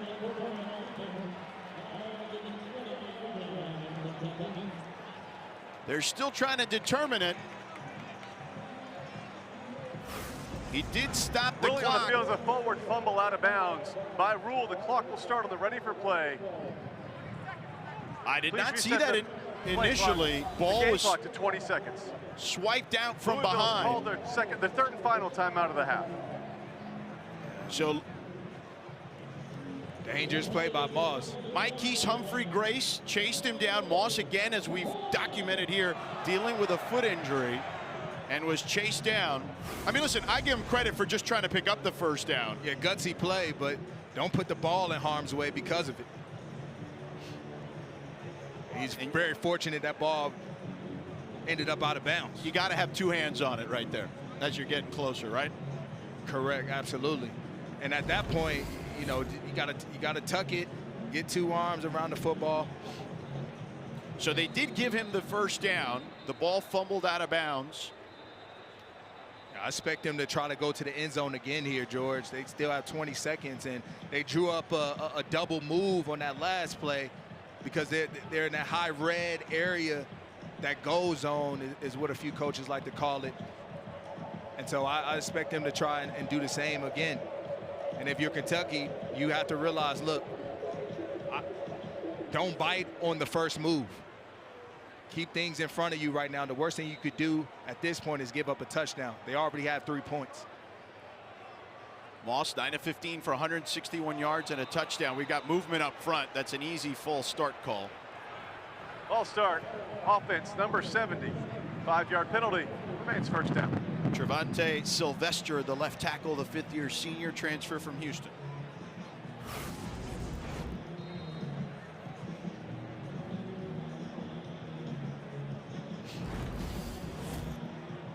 But to your point earlier, Rod, as they break the huddle, Moss averaging nearly 18 yards per completion today. They are at the 26 now. They hand it off. Jennings. And a flag trailing the play as Jennings gets inside the 20. Holding offense number 70. 10-yard penalty from the previous spot. Repeat, first down. That's Please a reset the game clock to 15 seconds. 0-1-5. Spot It'll start on the ready for play. Spot foul there on Trevante Sylvester. We appreciate the explanation by Jason Autry and the thoroughness of it. So back-to-back penalties on Sylvester. Too many penalties for Sylvester today in this first half. And they're going to try the field goal here with Ranvier. A 54-yard attempt. This would be a career long for Ranvier. It's an opportunity for the Wildcats to block this field goal. Time is ticking. 5 seconds. And they're going to let the time expire here. A strange tactic. That's the end of the first half. Why not? They didn't draw it up that way. They didn't draw it up that way, George. Yeah. They were supposed to absolutely hike the football. I think it was all about managing the clock. So they're supposed to let that clock bleed and then hike it so that there's zero time on the clock. Victoria, let's check in with her. She may have something down there about this. Yeah, guys, the wind increased very quickly just as he was lining up to kick, and it was a significant gust that actually blew over the kicking tent. So maybe that had them decide why they didn't want to kick it. All right, well, our score at halftime, Louisville 20, Kentucky nothing. Let's send it to Taylor Tannenbaum and the ACC Huddle crew for your halftime report.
Welcome back to Louisville. The home team, the Cardinals, with a 20-0 lead thanks to Miller Moss and company. As we get ready to start the third quarter here momentarily, welcome inside L&N Federal Credit Union Stadium alongside Super Bowl champion Virginia Cavalier Rodney McLeod. I'm George Sedano. Victoria Arlen will join us in just a moment. It's been a chilly day here in Louisville, as you can see on my face, particularly, Rod.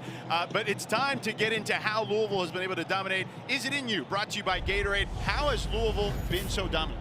They've been playing complementary football, and it started off with this punt block at the start of the game. Each phase has shown up and made their impact felt and presence felt on this football game. And then offensively, the presence of Miller Moss has really changed the outlook of this unit, and he's hit receivers in stride. He's found his rhythm. And then on the defensive side of the ball, I mean, everything has been defensive line production, not allowing Cutter Boley to get started today, and it's a huge reason why they're leading this football game. And you see the numbers tilted very much in Louisville's favor there. In that second quarter alone, Louisville amassed 191 total yards. Kentucky, -7 in the second quarter. And the Kentucky offensive line has not held up for Cutter Boley today. Aiden Laros, the punter, will kick it off to start the second half. Colin Lacey, the deep man for Louisville. He lets this one go in the end zone. Let's check in with Victoria. George, you talk about it being cold up in the booth. Down here at the field, it is very cold. It has also gotten windier, but weather aside, I was speaking to Coach Brom at the half, and he told me, look, we played a decent 30 minutes, but we need to come back out, execute better, and play better. All right, Victoria. I mean, listen, the coach is always going to tell you you can do something different for sure, even though they got the 20-0 lead. I think they play better than decent. Yeah, I would agree. In my opinion. Louisville has 6 straight wins when leading at half this season. We'll see if they can make that 7. An excellent run there for a first down by Sean Boykins. Again, the converted running back from wide receiver picks up 12 on that play. The defensive line of Kentucky, the edge defender decides to go inside there and to left the edge free, and Boykins found it on the outside part of the field. And just a great way to start this second half through the run game, which I didn't think they would have much of an impact today because of the loss of so many dynamic players. But Boykins and Jennings have showed up very well. And another run here up the middle. Decent chunk of change there. Good block there by Mohamed Musa. 6-yard gain for Boykins. Not a sight you want to see as a Wildcat defender. Running backs running free in the first time their touch is on the second level. Need more penetration and push from the defensive line. 2nd and 4. Again to Boykins. Test the right side. It'll be about a yard shy of the first down. It'll be 3rd and short upcoming. But to your point, Rod, Louisville missing their top 3 running backs, Isaac Brown, Kewan Brown, and Duke Watson. So Sean Boykins, the converted wide receiver to running back, and Braxton Jennings, the walk-on, are getting the bulk of the carries today. Yeah, they're making the most of their opportunity. You never know when your number's going to get called, and today they're tasked to fill the shoes of some dynamic running backs. And they're doing that thus far. 3rd and 1, Moss under center. 3 tight ends out there. They give it to Boykins, but this time the Wildcats stuff it out for a loss on the play. A 3-yard loss. Steven Souls Jr. first there to meet Boykins. And you see just good penetration to start that play. That's what created the tackle for loss and forcing now the Cardinals to punt. They need more of those plays to crawl back and have a chance at winning this football game. David Chapeau to punt. He awaits the snap inside the 30. Kendrick Law awaiting at his own 15. End over end punt. Law will field it and run out of bounds at the 15-yard line. A 44-yard punt. No return. Or no yardage on the return, rather.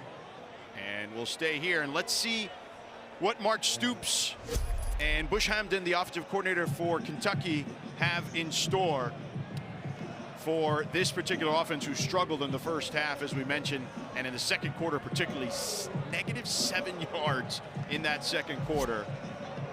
The biggest thing, George, is containing this defensive line. That's where it all starts. And then you have to get the ball out to the perimeter and find a way to get quicker throws, because the vertical game isn't present right now. They're moving Boley here. Gets it to Law, incomplete. And Boley off target there. Good play call, getting Boley on the move, just an inaccurate throw. But that is the right mindset. You have to escape this defensive line, and the way to do that is to create some opportunities for quarterback outside the pocket. That was the first time we've seen Law in the backfield today. They're going to have to get creative, but to your point, protection is paramount. Dowdle in the backfield. Boley, with some time, tries to throw it down the sideline, but wisely out of bounds, intended for DJ Miller. Everybody was covered up there, and Cleve Lubin was coming, breathing down his neck at the end.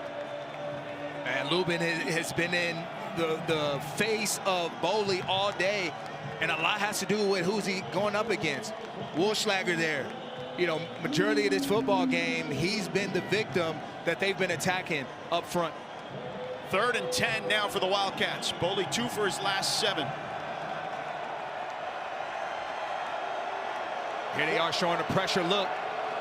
It's all about the final picture. You have to decipher it quick, though. 4 wide receivers for the Wildcats. They pick up the blitz. They throw it. It's complete to the true freshman Cameron Miller, but it's going to be short of the marker by a couple of yards. And it looks like the punt unit is coming back out. So Boley and company, after an 8-yard gain, their 3rd 3 and out of this contest. And really, since that first drive where they picked up a couple of 3rd downs, they have not amassed very much offensively. No, and the theme for that drive was 3rd and 5s or less. Since then, they've been in position of 3rd and long, allowing the Cardinals defense to pin their ears back and get after Boley. Myros to punt it, awaiting inside his 10, low snap. They got to one earlier. They almost got to that one, as this one's a poor punt. And it's bouncing around in Kentucky territory. So Louisville will have excellent field position near the 40-yard line. Blake Ruffin was able to deter Laros into that bad punt. Only a 16-yard punt. Louisville up 20 and in good position to start the next drive.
Our rivalry weekend continues on ACC Network. After us at 3:30 Eastern, Duke hosting Wake Forest. And then we stay on Tobacco Road, North Carolina and NC State at 7:30 Eastern. Both games also available on the ESPN app. Both games will have implications on who ends up in Charlotte for the ACC title game. That Duke-Wake Forest game for sure will have implications, but even NC State could cause problems, and the ball is on the ground. NC State covers it back up. Miller Moss and Braxton Jennings struggling with the exchange there. A 1-yard loss on the play. 2nd and 11. Yeah, Jennings couldn't handle it. Yeah, Jennings just looking at the defensive line before he's secured. I think that played a role there. You saw Mark Stoops wanted that one to try to turn around the momentum. Moss on 2nd and 11. Lets it rip over the middle. Incomplete. Intended for Trayshawn Hurry. Jonquise Hardaway in coverage. It's 3rd and 11 now for Louisville. Good coverage by Hardaway. And this is one of the few times I've seen them challenge these Cardinal receivers. Get up, get in their face, and play stickier coverage on these earlier downs to make it difficult on Moss to find his receivers. Now you put yourself in a good position. And 3rd and long, that's a winnable down for you. Moss in the gun here on 3rd and 11. They're 1 of 7 on 3rd down. They're chasing Moss, and Moss throws one up for grabs. No receiver really in the area. Alex Afari Jr. with the quarterback pressure. They set up that running back screen there, George. So that's who he was trying to hit on that one. And it was a good play call, knowing that Kentucky was going to come with pressure. They checked to a screen, but the pressure and the ability to get their hands up affected that throw. Yeah, there it was over the head of Jennings. And you see there Jeff Brom having a conversation with his quarterback about throwing that one up for grabs. Kendrick Law back to receive inside his 10. Chapeau with the punt. Fair catch by Law. 32-yard punt. No return. And Cutter Boley, again, the offense struggling for the Wildcats. Boley only 11 of 19 for 72 yards at the moment. And Jordan, a lot of this game has been dictated by field position. You know, you see the Wildcats often back pinned into their own territory to have to drive the distance of the field against a Cardinals defense that doesn't give up a ton of explosives themselves. And so you got to credit this Cardinals team for just, you know, winning the field position battle today. Again, Cutter Boley in the shadows of his end zone. They hand it off. Straight ahead is Jason Patterson, giving him a little breathing room to the 11-yard line. 5-yard gain. And the absence of Seth McGowan has really hurt the Wildcats today, especially from a running standpoint. Keeping them on track and ahead of the chains. You know, he's a powerful back. You know, he's 720 yards on the ground, and missing him is hurting them dramatically today. And Bush Hamden, their offensive coordinator, told us he's the alpha of the offense, and you're seeing them struggle without him out there, to your point, Rod. Kendrick Law in motion on 2nd and 5. Boley to the sideline. Too far for his intended target, Cameron Miller. Jabari Mack in coverage. 3rd and 5 upcoming. And good coverage by Jabari Mack. Just knowing the situation. Where are you at on the field? They're backed up. I'm expecting quick game. They run it out. I stay in my back pedal square and I break and make a play. Here you are, 3rd and 5. This is where Kentucky found success early in this ball game. Cardinals played zone, and Boley was able to find a few guys. Now it looks like they're opting to play man-to-man. Kentucky 2 of 10 on 3rd downs in this one. Law in motion. Boley takes the snap. Pressure coming in his face. Throws it up. Law able to catch it, but looks to be behind the sticks. Doesn't have enough for the 1st down as it's only to the 15-yard line. It's 4th down upcoming. And And there it is, just getting Law in motion to create some leverage up against the defender. Just a tad bit short. And Kentucky going for it here on 4th down, deep in their own territory. And this in 4th and 1, this is typically where they like to go Wildcat with McGowan. He's not in the game, so what's going to be your answer now? And confusion, it seems like, on how they want to line up. Boley takes the snap. He throws it over the middle. Incomplete, intended for Kendrick Law. A sidearm sling, but a flag on the field at the 16-yard line. Illegal shift, offense. Players went in motion and never reset prior to the snap. That penalty is declined. Resulting play is a first down for Louisville. So Louisville taking over at the 15-yard line. Kentucky has not had a first down since 2:56 to go in the first quarter. Just put too much on it, George. And Law is a for sure handed receiver, and instead Boley throws it too far out in front, which resulted in the incomplete. But that started with the beginning of that play. Guys look unsettled and confused. Boley had the running back in the flat, but hesitated to throw it there and then went to Law as his second read. Louisville gives it to Boykins with a seam, and Boykins taken down near the 5-yard line. Ty Bryant saves a touchdown. It'll be a first down for Louisville, 1st and goal from the 5.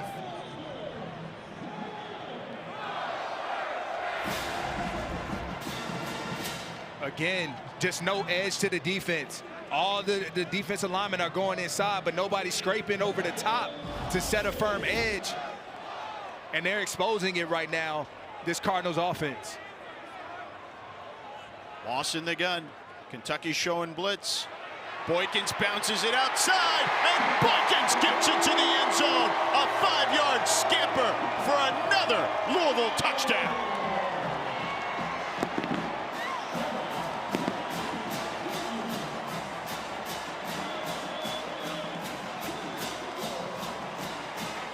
Another soft edge by this Wildcats defense.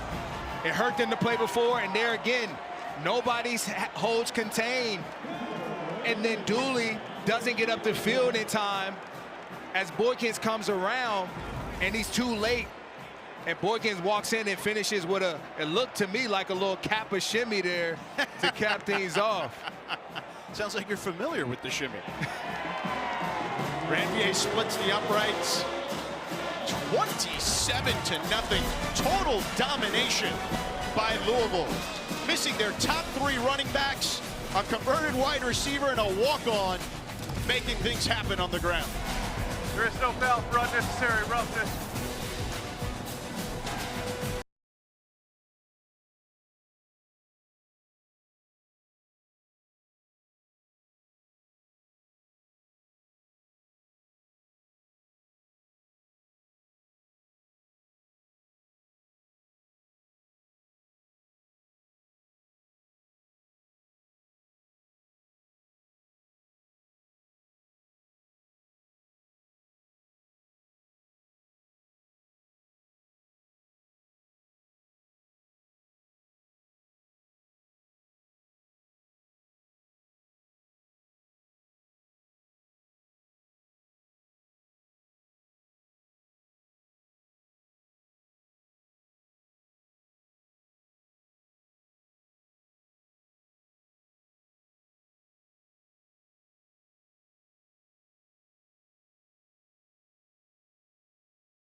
ACC championship game.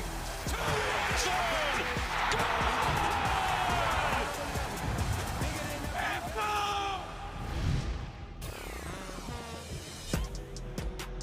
The ACC championship game in Charlotte, December 6th. Here's the scoreboard at the moment. Miami, slim hopes on getting to Charlotte, but still alive there, putting it on Pitt at the moment in the third quarter. Couple of scenarios. Win and you're in. Your Cavaliers, Rod, win against Virginia Tech, and they're in to the ACC title game. Same for SMU. They control their destiny. SMU at Cal tonight. You see UVA and Virginia Tech on ESPN at 7 Eastern. SMU Cal at 8 Eastern on ESPN2. Virginia Tech, though, has won 23 of the last 25 against your Cavaliers. Pair of big games later, and you just hit it, George. The Commonwealth is up for grabs, and again, like I said earlier, records don't matter in games like those. Yep. So Kentucky to fair catch that one with Patterson. Louisville's defense, though, we've talked a lot about the scoring, but their defense has lived up to the billing. Give this defensive line some love and some credit today. I mean, they've just put on a massive full performance countless times getting after Boley, and it's making the secondary job that much easier. When you know guys don't have but a couple seconds before they have to get rid of the ball, I mean, you have to love that as a cornerback or secondary in this type of defense. We spoke to Ron English, the defensive coordinator for Louisville this week. He said, hey, we had a rough one last week against SMU. Reputation, it could take years to build, but only seconds to lose. So we got to finish the season strong. They've been a very good defense all year. Boley over the middle. It's complete at midfield to Hardley Gilmore. And Gilmore fighting for yardage. Will have the first down as he gets into Louisville territory, a 26-yard gain. Finally, some protection, and this is because they brought in 2 tight ends to help secure the edges and allow the window on that second level. 2 tight ends out there, as you mentioned, Rod, and breaking tackles there is Dante Dowdell. He'll be about a yard shy of the first down to the 40. Kentucky showing life here, but time is not on their side. It just took them too long to get to these sets.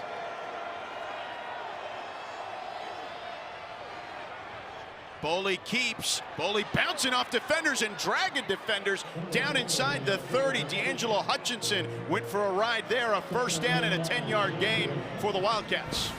Boley lowers the shoulder at the end of this. You know, normally you tell your quarterback to avoid the contact, but there he is, just putting that right shoulder down to try to pick up yardage. Boley again, local kid, chose the local school, played high school ball 15 minutes away from the Lexington campus of the University of Kentucky. Dowdell tries to hurdle a defender and gets hit in the leg by TJ Quinn. Short gain. The athleticism by Dowdell. He's 6'2", 227 to even try to hurdle TJ Quinn in the middle of the defense right there was impressive. 2-yard gain, 2nd and 8. Boley, here comes the blitz. Boley in trouble, and Boley taken down again. TJ Quinn is all over the field. A loss of 9 on the play. TJ Quinn, just a good job at scraping tight as he came through that line of scrimmage. Both him and Capers running a nice 2-man game on the center there.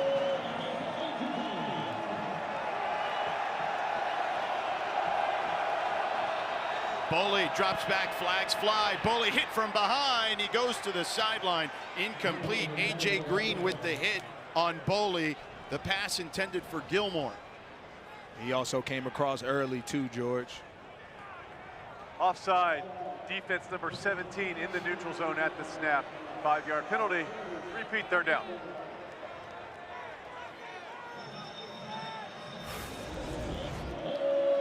They're trying to change up the snap count on these rushers to slow them down just a little bit to have some room to operate.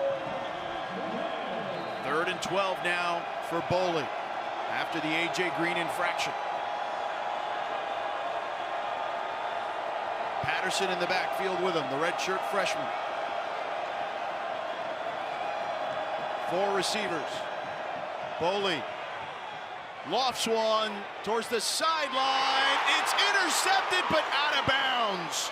Tayon Holloway over the shoulder, but catches it out of bounds. Rolling on the field is an incomplete forward pass. 4th down.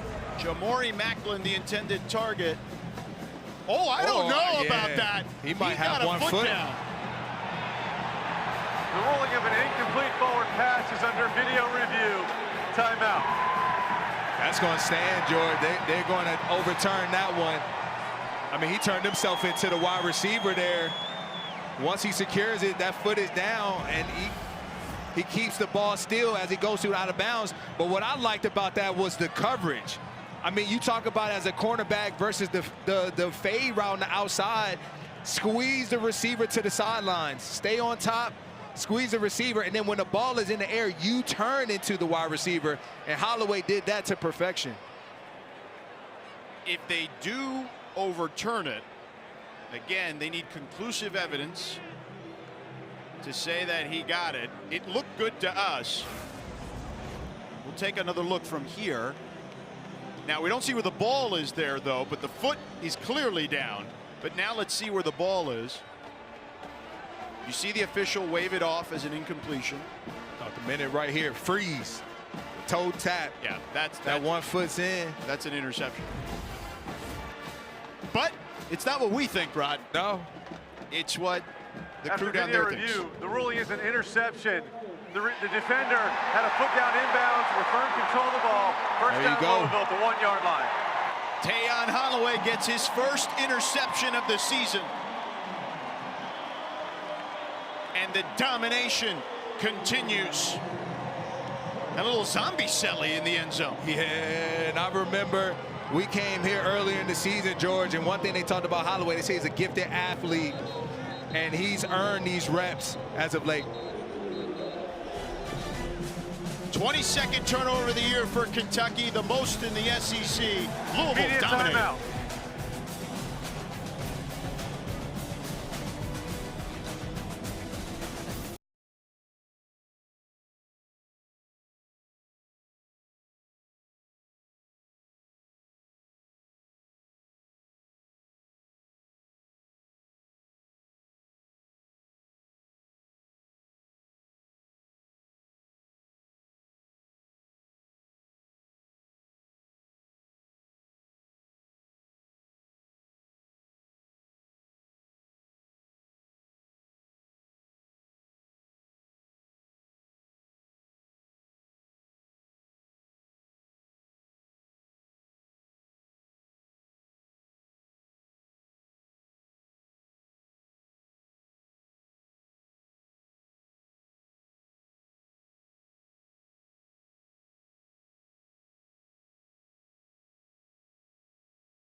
Let's take a look at today's Good Hands play, brought to you by Allstate. Tayon Holloway, a DB right after your own heart, Rod.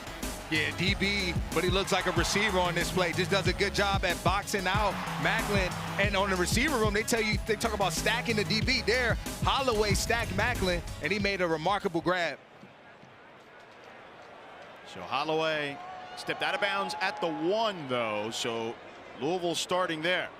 I formation, Moss under center. And they went with a little double cadence there to try to get them drop off sides. He hands it off. Jennings gets to about the 10-yard line. They'll mark him down at the 9. So a nice start to the drive there, an 8-yard gain. 2nd and 2 upcoming. You can't say enough about this offensive line today. They've been able to move the defensive front of the Wildcats for a majority of this game. And they've done a good job all season, really, yeah. The Louisville offensive line. Maybe some penalties here or there, but like today they've had a few. But generally speaking, they've been able to mow the defense down in front of them. Jennings pushing the pile, gets past the 15 for a first down. And one of the healthier groups on this offensive side of the ball is this offensive line, and they're putting it on the shoulders of them at this moment, especially these cold weather games like we're facing today. You need a ground game, and they're coming alive. And they've been able to do it due to some injuries for Kentucky. Let's check in quickly with Victoria. Quick injury update for you guys. Kentucky number 5 DJ Waller is out with a hamstring, and number 60 David Gusta is out with a calf injury. Yeah, David Gusta there, nose tackle. And Louisville taking advantage of that, running the ball. Not that time, though. Alex Afari Jr. plugged up the hole from the linebacker position. A 2-yard gain. 2nd and 8 upcoming. And Coach Stoops running out of time and potentially answers here. Yeah, the answer is they need this defense to step up and make a game-changing play. You know, interception, forced fumble, something to generate some momentum for this team. At this point, you almost just take a stop, honestly. Yeah, and they've had a number of stops, but they do need to stop right now, because guess what it'll do? It'll give them an advantage in the field position game, which they haven't had today. That's correct. Moss in the gun, hands it off again to Jennings, and Jennings breaks free. Jennings picks up the first down, and then down at the 34-yard line. Jennings, a 15-yard gain for the first down. And just a couple pillars coming around, and then Kuriski clearing the way for him. He acts as a fullback a lot of times, doing a lot of that dirty work. Jennings, the walk-on, 13 carries, 70 yards. I mean, he's a true freshman walk-on. To be able to toe the rock this many times and be this successful, I mean, this is like a movie happening right now. I formation. Jennings again. Jennings on the right side, picks up a couple.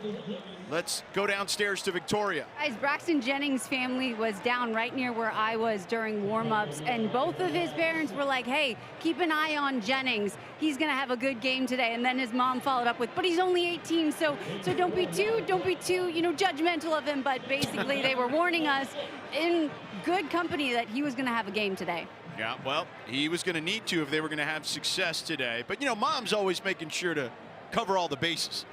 Moms, you're good with me. Your son Braxton Jennings is putting on a show today. 2nd and 6. Here's Jennings again, lowering the shoulder. About a yard and a half shy of the first down. 3rd down and short upcoming. 3rd down and a long 1.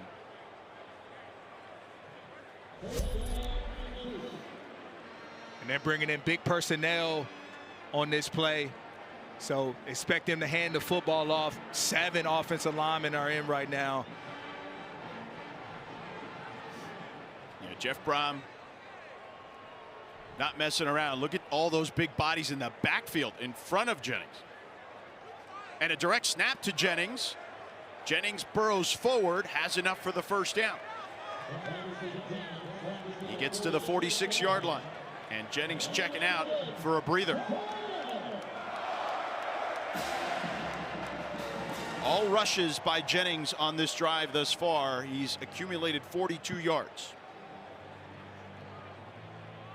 Louisville has been on the other side of the 50 a lot of times today, and here they are nearing that 50-yard mark right now, 50-yard line mark. You're the Wildcats. You got to do something to stop it. High formation. Boykins now checking in. He's going to test the edge. And Boykins not able to turn the corner completely, but does pick up positive yardage. 6-yard gain, 2nd and 4. And it's interesting because when we spoke to Jeff Brom and company, they talked to us about they were going to throw the ball to test the injured secondary of Kentucky, and they did that early on, but the run game has really stepped up as the game has progressed. It's been a weapon for them today, and again, it has a lot to do to the offensive line. It has to do with the way the Kentucky defense was structured early in this football game, playing 3 down linemen, and you're creating lanes, and then they've now found something on the edge of that defense. Miller Moss takes a timeout. Louisville's called their first charge timeout of the half.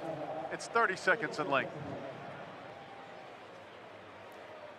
Miller Moss, we touched on this multiple times throughout the broadcast. A foot injury, a weightlifting accident, did not play last week against SMU. Young Deuce Adams, the redshirt freshman, played, and they struggled mightily offensively last week against SMU, and they lost 38-6 on the road in Dallas. And Miller Moss, we didn't know if he was going to play this game. It was going to be a true game time decision. He has toughed this thing out. We've seen him rush the ball for a touchdown, have a big run on the ground for a first down, and certainly slinging it around as well. He has stepped up in a big way today. He's a competitor, and his experience, allowed him to play in this football game. He didn't need many reps throughout the week. He's seen a lot of football, and they trusted in him to come out here and perform well, and he's done that. He hands it off again to Boykins, and Boykins, a short gain of a yard there. He's just brought a level of calmness and allowed this offense to settle in, and not only his teammates, but the coaching staff. 36 rushing plays for Louisville, 19 passing plays. It has been domination.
Welcome back to Louisville. The Cards have a 27-0 lead over Kentucky, and I'm here with Coach Brom. Coach, you talked about in the half that you needed to come back and play better. How do you feel like your guys are doing that after the third?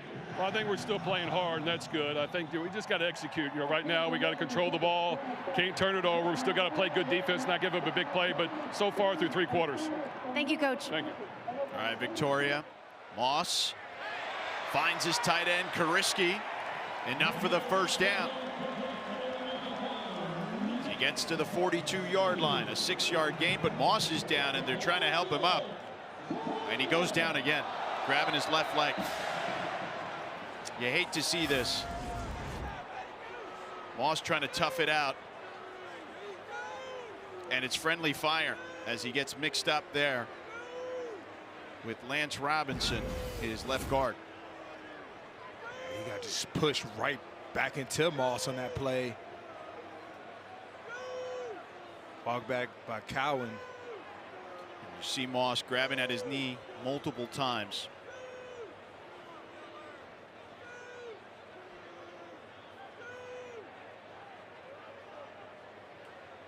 We will step aside as the trainers tend to Miller Moss.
Good news is Miller Moss walking off on his own power.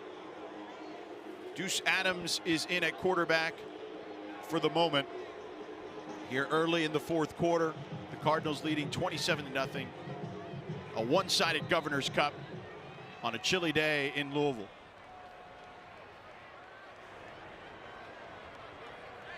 Adams gives it to Jennings. Jennings straight ahead, inside the 40 to the 38-yard line. And Moss set to check back in, waves the the redshirt freshman Deuce Adams off. It's like, hey, bud, you're coming back to the sideline. I'm going back in. He's a heck of a competitor. When we had him earlier in the year, quoting Kobe and guys like Mike. Yeah. People he looked up to and idolized growing up as a kid. 4-yard gain for Jennings earlier. They give it back to Jennings, straight ahead again, and Jennings dragging defenders. Has enough for the first down. Down to the 31-yard line, a 7-yard gain. You mentioned Kobe, Miller Moss, an LA kid. Grew up watching Kobe Bryant. To your point, idolizing him. And embodies the Mamba mentality. And I'll tell you this, gutting it through in this game, that's Mamba-like for sure. We all know Kobe Bryant famously tore his Achilles, shot the free throws, and walked off the floor. Not comparing Moss to that right now, but Moss is dealing with a foot injury. It can't be easy out there. Yeah. It's all perspective. Jennings on the right side, picks up a couple. Let's go downstairs to Victoria on Moss. That foot injury that Moss has been dealing with, so on the sidelines before he went back in, he kept walking, lifting that left foot up, trying to adjust his ankle, and then went through a couple sprint drills with his coaches and gave the thumbs up. But you could definitely tell there's a slight limp, and he keeps lifting his left foot on the sidelines, George. Thanks, Victoria. I mean, this is his last game, Rod, so he wants to finish it, or at least as much as he possibly can. 2nd and 6 for the Cardinals.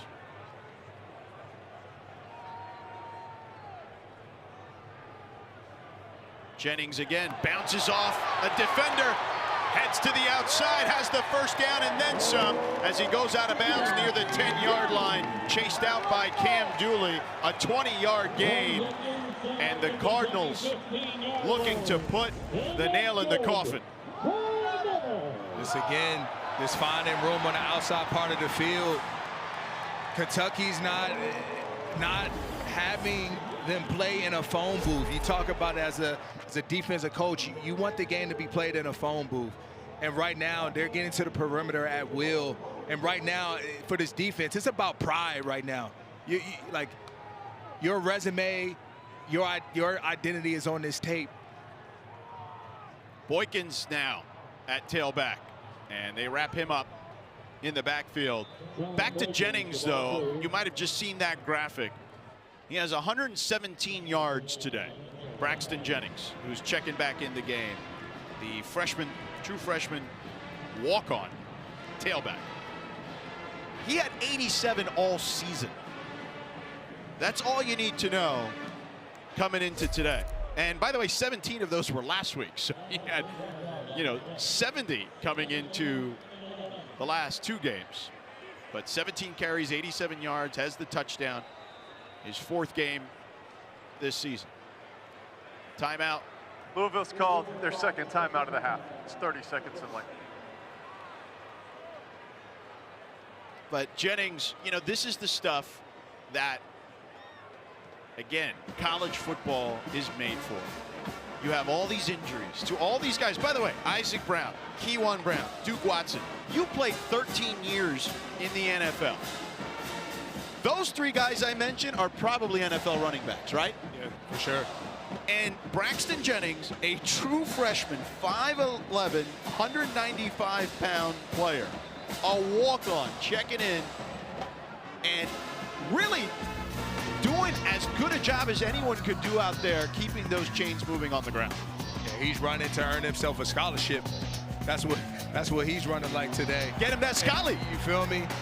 And honestly, he's just trusted the offensive line. He's trusted the blocking. He's been patient behind the line of scrimmage. And when it's been time for him to hit the hole with burst, with power, he's done it. Just an excellent game by Jennings at getting the run game established, between him and Boykins. They've played their role well today. And Boykins, as we mentioned earlier, is a converted tailback from wide receiver. A flag on the play.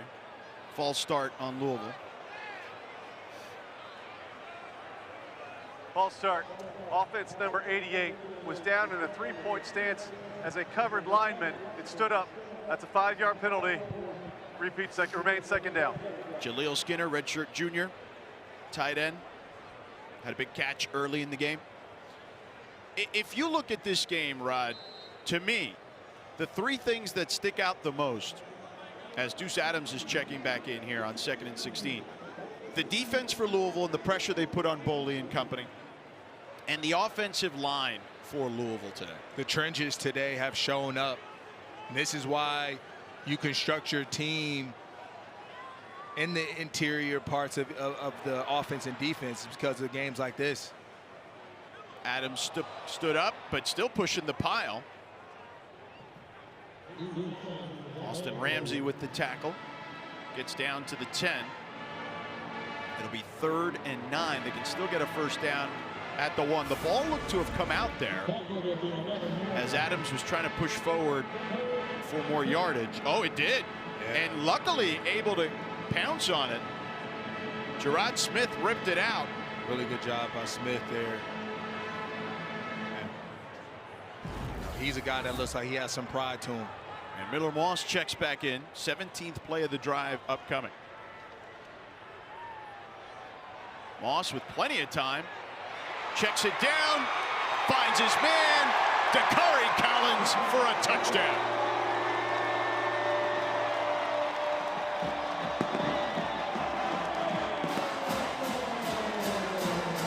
Collins' first touchdown of the season for Louisville. We talked about the trenches, George, and here it is on display, just giving Miller Moss time to operate, to go through his reads. He went first, second, third, fourth read. He found Collins wide open in that zone.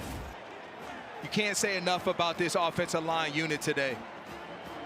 Cooper Ranvier, extra point, is up and good.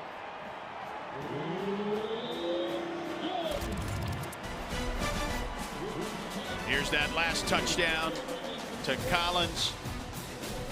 The shutout is intact for Louisville. Kentucky hasn't been shut out in this series since 2004.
Coming up tonight after the final whistle sounds in Raleigh, the ACC Huddle Final Score crew will be there with a live recap of all this weekend's ACC action. That's coming up tonight after North Carolina and NC State, only on the ACC Network and the all-new ESPN app.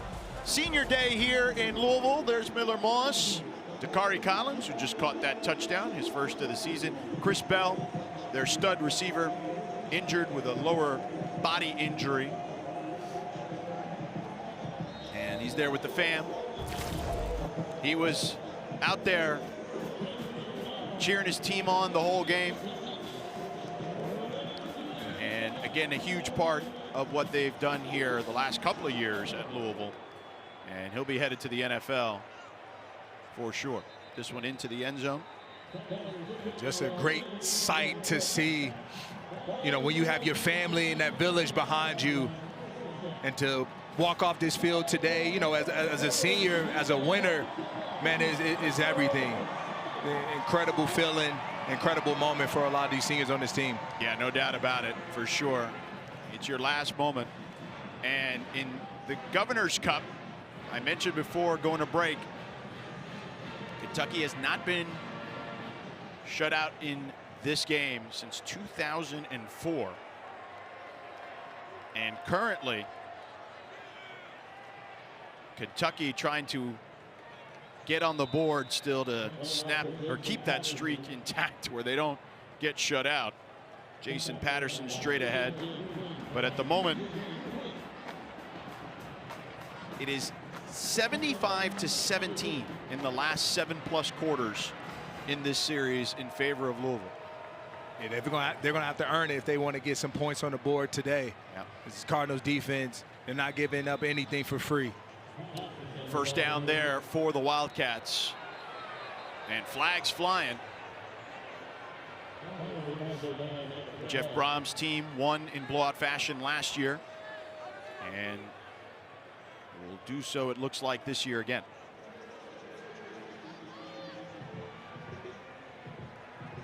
After play, personal foul, defense number 27 for contact to an opponent's head.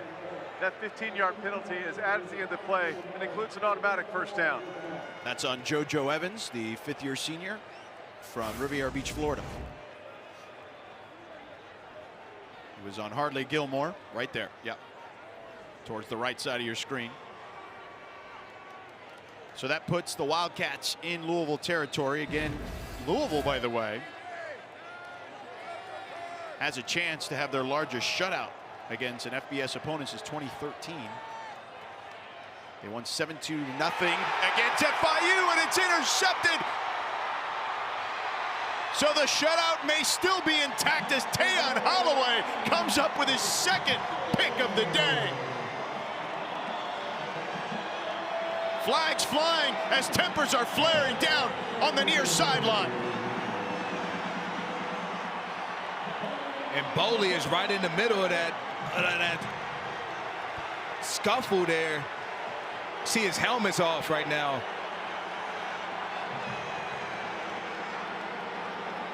And we saw them in the pregame go at it a few times. There's Boley there without his helmet. Pure chaos right now on that sideline. You don't want your quarterback in the middle of that. The officials were out of flags. They started throwing their hats.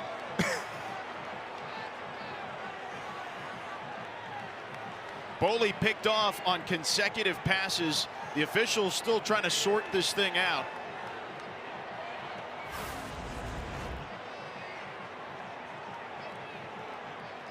He sailed that one. Holloway with his 2nd interception of the day, his 2nd career interception. And there's Boley in there. And his teammates trying to drag him out of there. Trying to get him out of there. Yeah. Meanwhile, the Cardinals are trying to pull him back in. Yeah.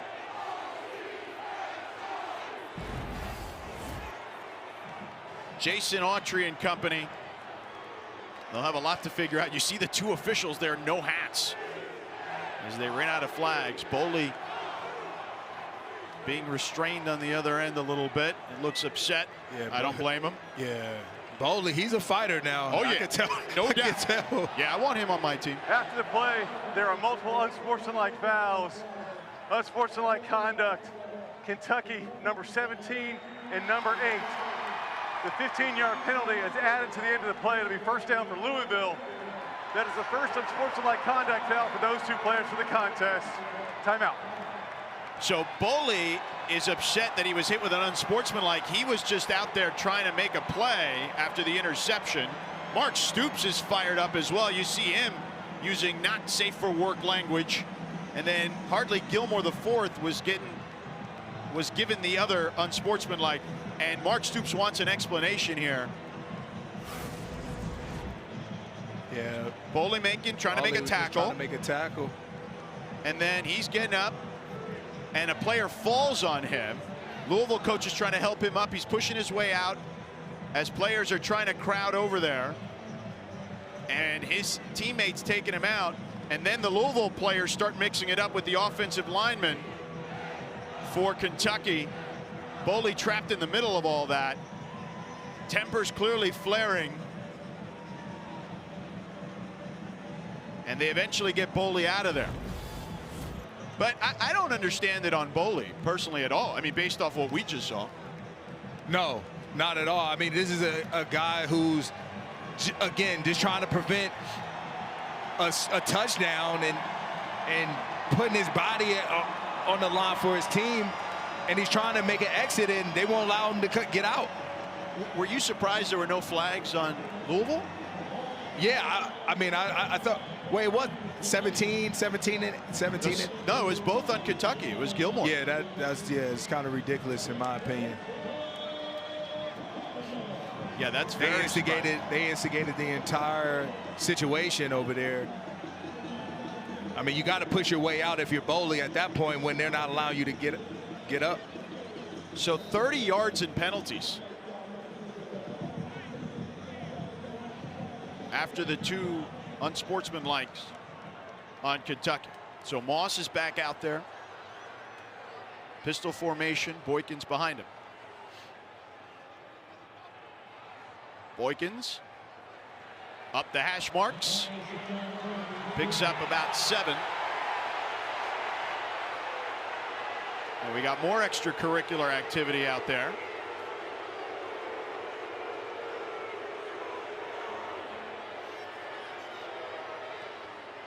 Yeah, leaders on this football team, you know, they got to calm their guys down. Now, that was a huge emotional moment. And again, you don't want to do anything to jeopardize, you know, yourself in this football game or any games, you know, outside of this, especially for, you know, for the Cardinals.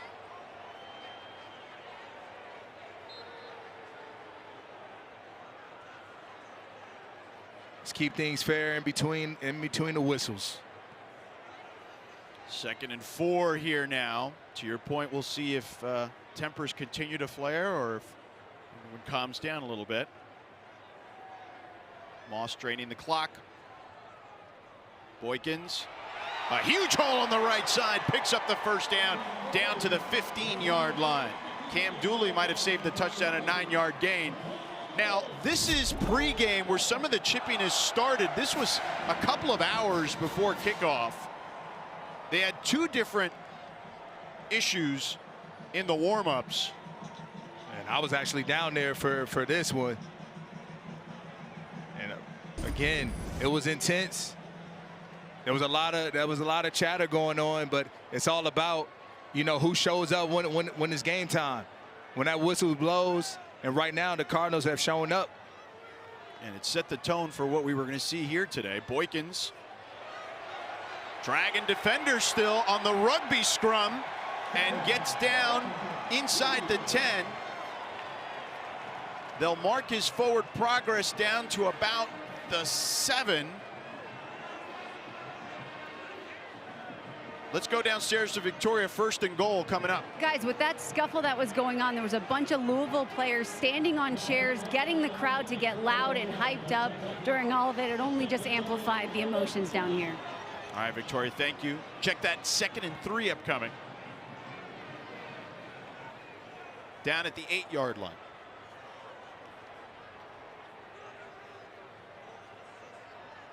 Boykins again.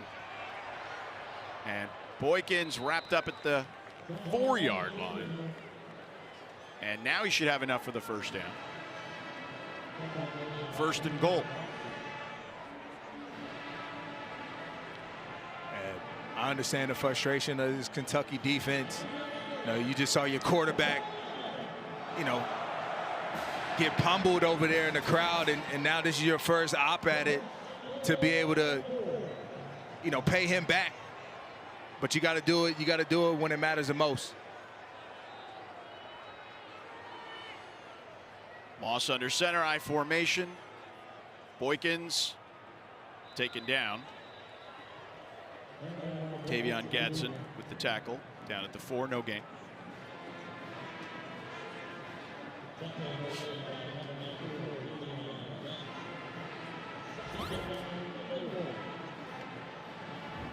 7 offensive linemen now out there for Louisville as they try to punch it in one more time. A lot of exchanging going on. They bring in 7-0 line. That means you got to bring in some additional defensive linemen yourself to be able to match personnel. Whole line shift going on. You see 2 offensive linemen back in the backfield as well. Moss pulls, end zone, touchdown. Jaleel Skinner.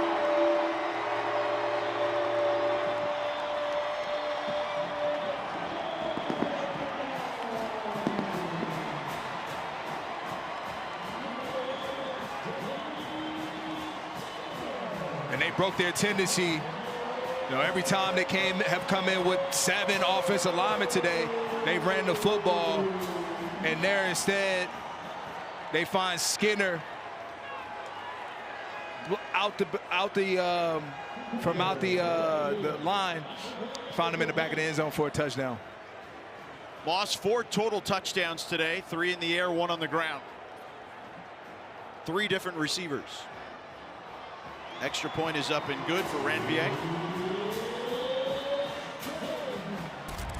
41-0.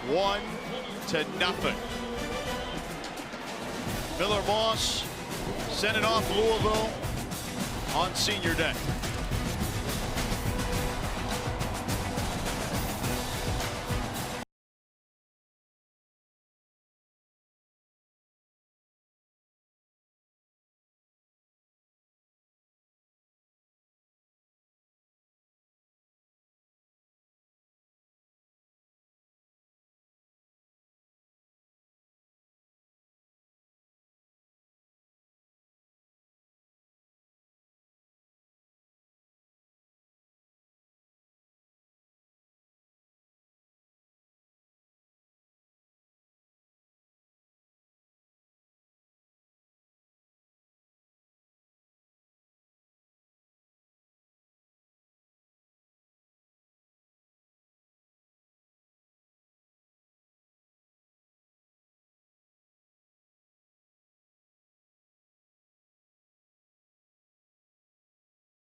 You're watching the ACC on ESPN.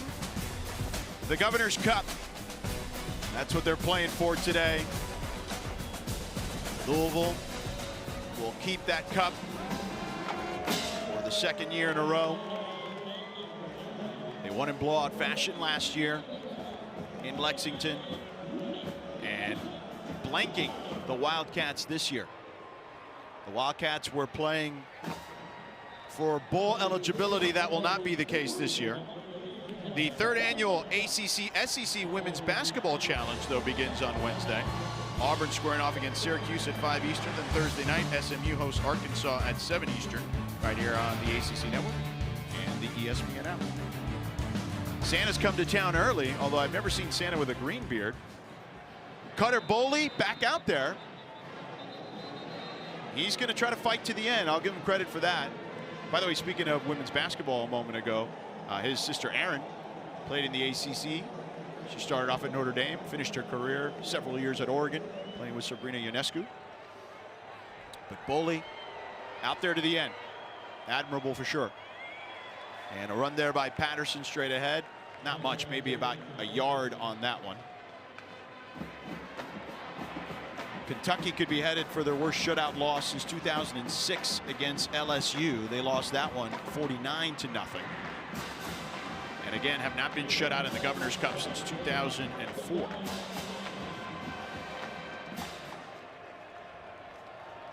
Louisville 143-4 when scoring 40 or more in their last 147 games.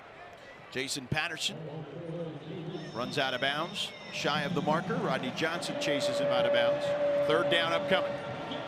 And credit to this Cardinals defense. Just an excellent performance from start to finish today, and doing what they do best, which is attack the quarterback to make him feel pressure, and it's affected Boley a lot. Boley, pressure surrounding him. He throws it, almost intercepted again. His intended target looked to be Rodriguez, the tight end. And a lot of red jerseys out there. The level of difficulty to pitch a shutout, to hold an offense to 0 points is not easy to do, ladies and gentlemen. And again, you got to give defensive coordinator Ron English a lot of love and praise, but his players have responded today, and they played up to that standard that he's talked about all year.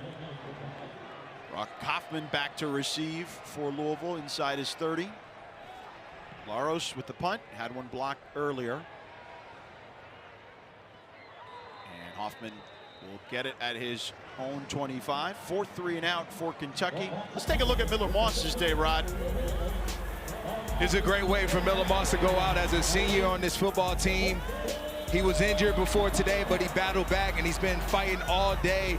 He's brought just a level of calmness and confidence to this offensive unit, and it started from play 1, and it's only gotten better as the game's unfolded. And he's just capped off an amazing performance here this last time in his home stadium. And that'll be it for him today. Getting some love on the sideline. Deuce Adams is in at QB. He hands it off to Boykins. Not much there, as it's just a matter of time as the clock is ticking down. There's Moss's numbers today. 12 of 20, 182 yards, 3 touchdowns in the air, 1 on the ground. And again, dealing with a foot injury that didn't allow him to play at all last week. And despite the fact he didn't necessarily feel great or look great at practice, according to the coaching staff, he gutted this one out and performed at a pretty high level here for Louisville on his senior day here in Louisville, Kentucky.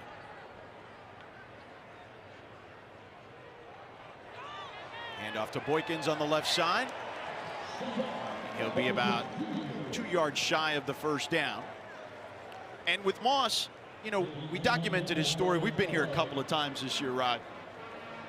Was at USC, and it didn't work out there with him and Lincoln Riley. Interestingly enough, one of his best games in a USC uniform was at the Holiday Bowl against Louisville. He threw for 6 touchdowns, and that was something that at least certainly put him on the radar for Louisville and Coach Brom. Coach Brom told us the story earlier this year that had not come up in their conversations while they were recruiting him out of the portal. And then they went to the Kentucky Derby, and Miller's girlfriend brought it up to Coach Brom, and he kind of laughed it off a little bit. But Miller certainly has had a stellar college career. 4th and 1 here for Louisville. And it looks like they're going to punt this one.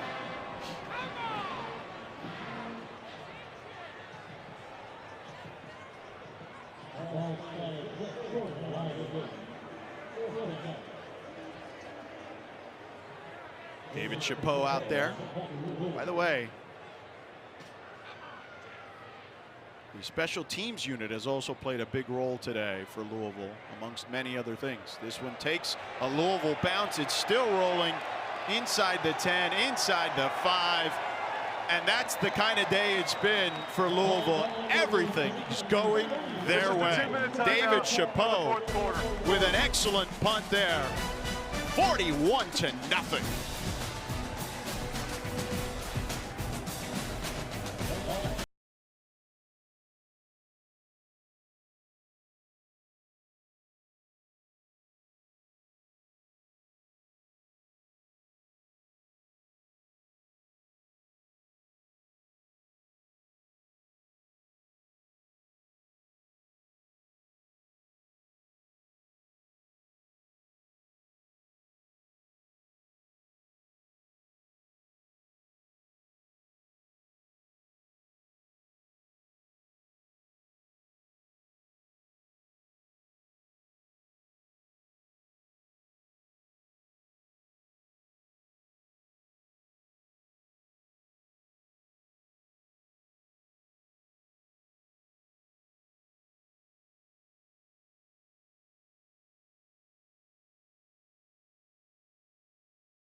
Rivalry weekend continues here on ACC Network. Duke hosting Wake Forest. Manny Diaz, Jake Dickert squads, and then of course North Carolina, NC State in the nightcap. Both games available on the ESPN app. Virginia and SMU win and they're in to the ACC title game. We'll see how those games fare here this evening. Kentucky straight ahead with Jason Patterson. Cutter Boley still in the game. He is not quitting on this team. And he's saying, you know what, I'm going to fight to the end with my brothers. And again, incredibly admirable. I'm all with it. Like I said this earlier, I know he's had a rough game today, but Cutter Boley can play on my team all day, every day. Yeah, he's my type of quarterback that I would like to go to battle with too, George. You know, this says a lot, you know, to be out here to the final minute, to that thing strike zero, despite the deficit, still out there with the guys. Yep. I appreciate his efforts, man, for sure. Patterson, rather, excuse me, straight ahead again. It'll be third down upcoming.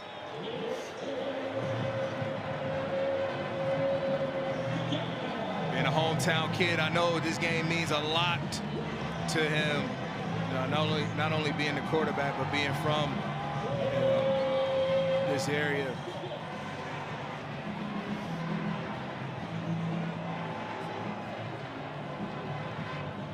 Time is ticking here.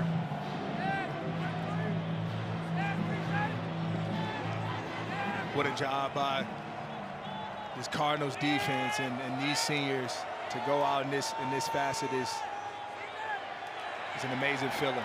No doubt, and they stop him there, and that'll be it. Jason Patterson again. Louisville's going to go on to win. Louisville, 2 100-yard rushers for Louisville today.